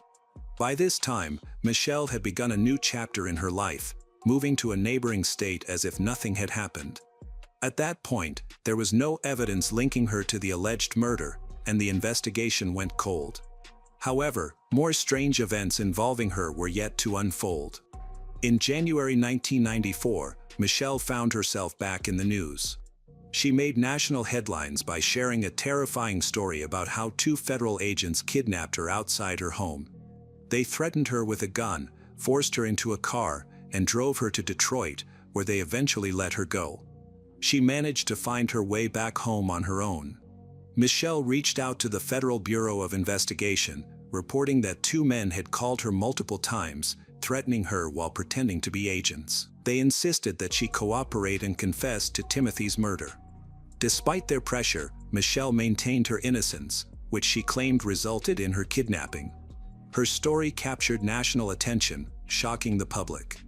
Opinions were sharply divided. Some people were furious and called for the authorities to stop harassing her, while others supported the agents' unorthodox methods to extract a confession from a woman they suspected of killing her son. When she returned from Detroit, a note appeared on her door that read, "It's not over." It was thought that she had placed this note herself to support her fabricated kidnapping narrative. Michelle admitted to faking her own kidnapping by taking a bus to Detroit but refused to discuss her conflicting accounts of Timmy's disappearance any further. In March 1995, she was sentenced to 6 months of house arrest and 3 years of probation for the FBI hoax. The Sayreville police believed she staged the kidnapping to avoid being implicated in an investigation of her boyfriend, a police officer from neighboring Union County, who had been accused of improperly checking the license plates of cars that Michelle claimed were following her. In May, the police department decided not to take any action against him in relation to the charges. In 1997, while pregnant with her second child, Michelle pleaded guilty to stealing a computer from a former employer to give to her police officer boyfriend as a Christmas present. Upon receiving the computer, he realized it had been stolen and reported it. She was subsequently sentenced to house arrest for 4 months and was also placed on probation for an additional 3 years. Meanwhile, Timothy's case remained unsolved and had reached a dead end, with even FBI agents unable to make progress. The technology available in the 1990s did not permit a detailed analysis of the evidence needed to obtain physical proof against Timothy's biological mother. Shortly after her sentence was handed down in 1998, Michelle moved to Florida, and in 1999, she relocated to Apple Valley, Minnesota, a suburb of Minneapolis, where she married in 2001 and started a new family. Timothy was not forgotten. In the early 2010s, the case file and evidence were still stored as they were, and the district attorney's office did little more than follow up on occasional tips. After a tip around the 20th anniversary of Timothy Wiltsey's disappearance, which had nothing to do with the case, Scott Crocco, an investigator with the office, decided it was time to revisit the investigation and see if there was anything that could help solve the case. He focused on the blanket. Investigators reasoned that the boy would not have carried a large blanket through the carnival on the humid 90 degrees Fahrenheit day he went missing. They concluded that the blanket had been taken from Ladzinski's South Amboy home to cover the boy after he died, even though she denied ever having owned such a blanket. Detectives believe that the blanket should have been recognized by people who had interacted with Michelle before her child's murder and then reconnected with her relatives and friends afterward. Several witnesses, including former co-workers, reported seeing Michelle using the blanket. In the early 2000s, Michelle lived in Minnesota with her new husband and their son.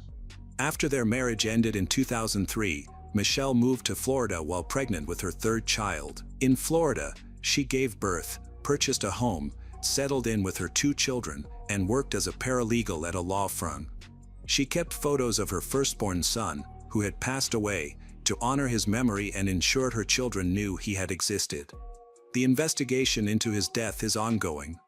Crocco interviewed Jennifer Blair Dilcher, the niece who met Michelle at the carnival shortly after Michelle said she couldn't find her son. In the years that followed, Jennifer, who had initially supported her aunt, married and had two children of her own, but also became addicted to banned substance. She went to Florida for rehab, leaving the children with Michelle during that time.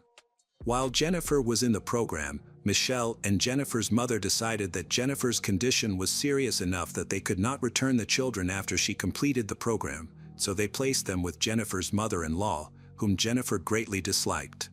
It took Jennifer some time to regain custody of the children, and she considered Michelle's decision a betrayal. At Crocco's behest, Jennifer began contacting her aunt on Facebook about the case, hoping that Michelle might confess or make some incriminating statement. After being unsuccessful, Crocco showed Jennifer blankets, pillowcases, and a red jacket. She immediately told him that the blanket had been in Michelle's apartment and that Timothy had wrapped himself in it during her babysitting sessions. Two other women who helped care for Timothy also recognized the blanket. This evidence established a crucial connection. It became evident that the blanket couldn't have been mistakenly left near the body, suggesting that Michelle had intentionally brought it to the industrial complex, thinking the body would remain undiscovered there. On August 6, 2014, what would have been Timmy's 29th birthday, following a sealed grand jury indictment, Michelle Ladzinski was arrested in Florida and charged with his son's murder. Prosecutors believed they had sufficient evidence to secure a conviction for first-degree murder. The hearings drew a crowd of concerned individuals, and opinions were mixed. The trial was difficult and stretched from March to May 2016. The only new evidence presented was the testimony of several witnesses stating that the blanket found near the boy belonged to his mother. Jennifer testified at her aunt's trial, claiming she saw the blanket in Michelle's home and believed in Michelle's guilt. However, several witnesses said they had never seen the blanket in Michelle's home, and there were no photographs showing it with her and the boy. Fibers and hairs taken from the blanket were re-examined, providing more detailed analyses than the microscopic tests done in 1991. Unfortunately, these results showed that none of the hairs belonged to Michelle or Tim. Additionally, the prosecution pointed to Michelle's strange behavior. Her inconsistent statements and her calmness when discussing Timothy seemed to suggest her involvement. However, the defense attorney effectively argued that this evidence was insufficient to label the defendant a murderer. The location where the remains were found was only a few hundred meters from the building where Michelle Ladzinski worked at that time. It was an inconspicuous area that almost no one visited. Michelle was aware of this and may have deliberately chosen this place to hide the body. The prosecutor was convinced that there was too much circumstantial evidence, all of which pointed to the boy's mother.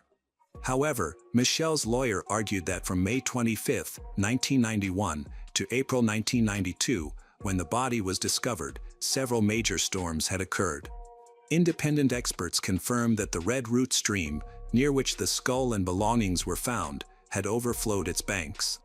It was located not far from the amusement park where Timothy disappeared, so the water could have carried evidence to that location. This was indirectly supported by the fact that many fragments of the boy's skeleton were never found.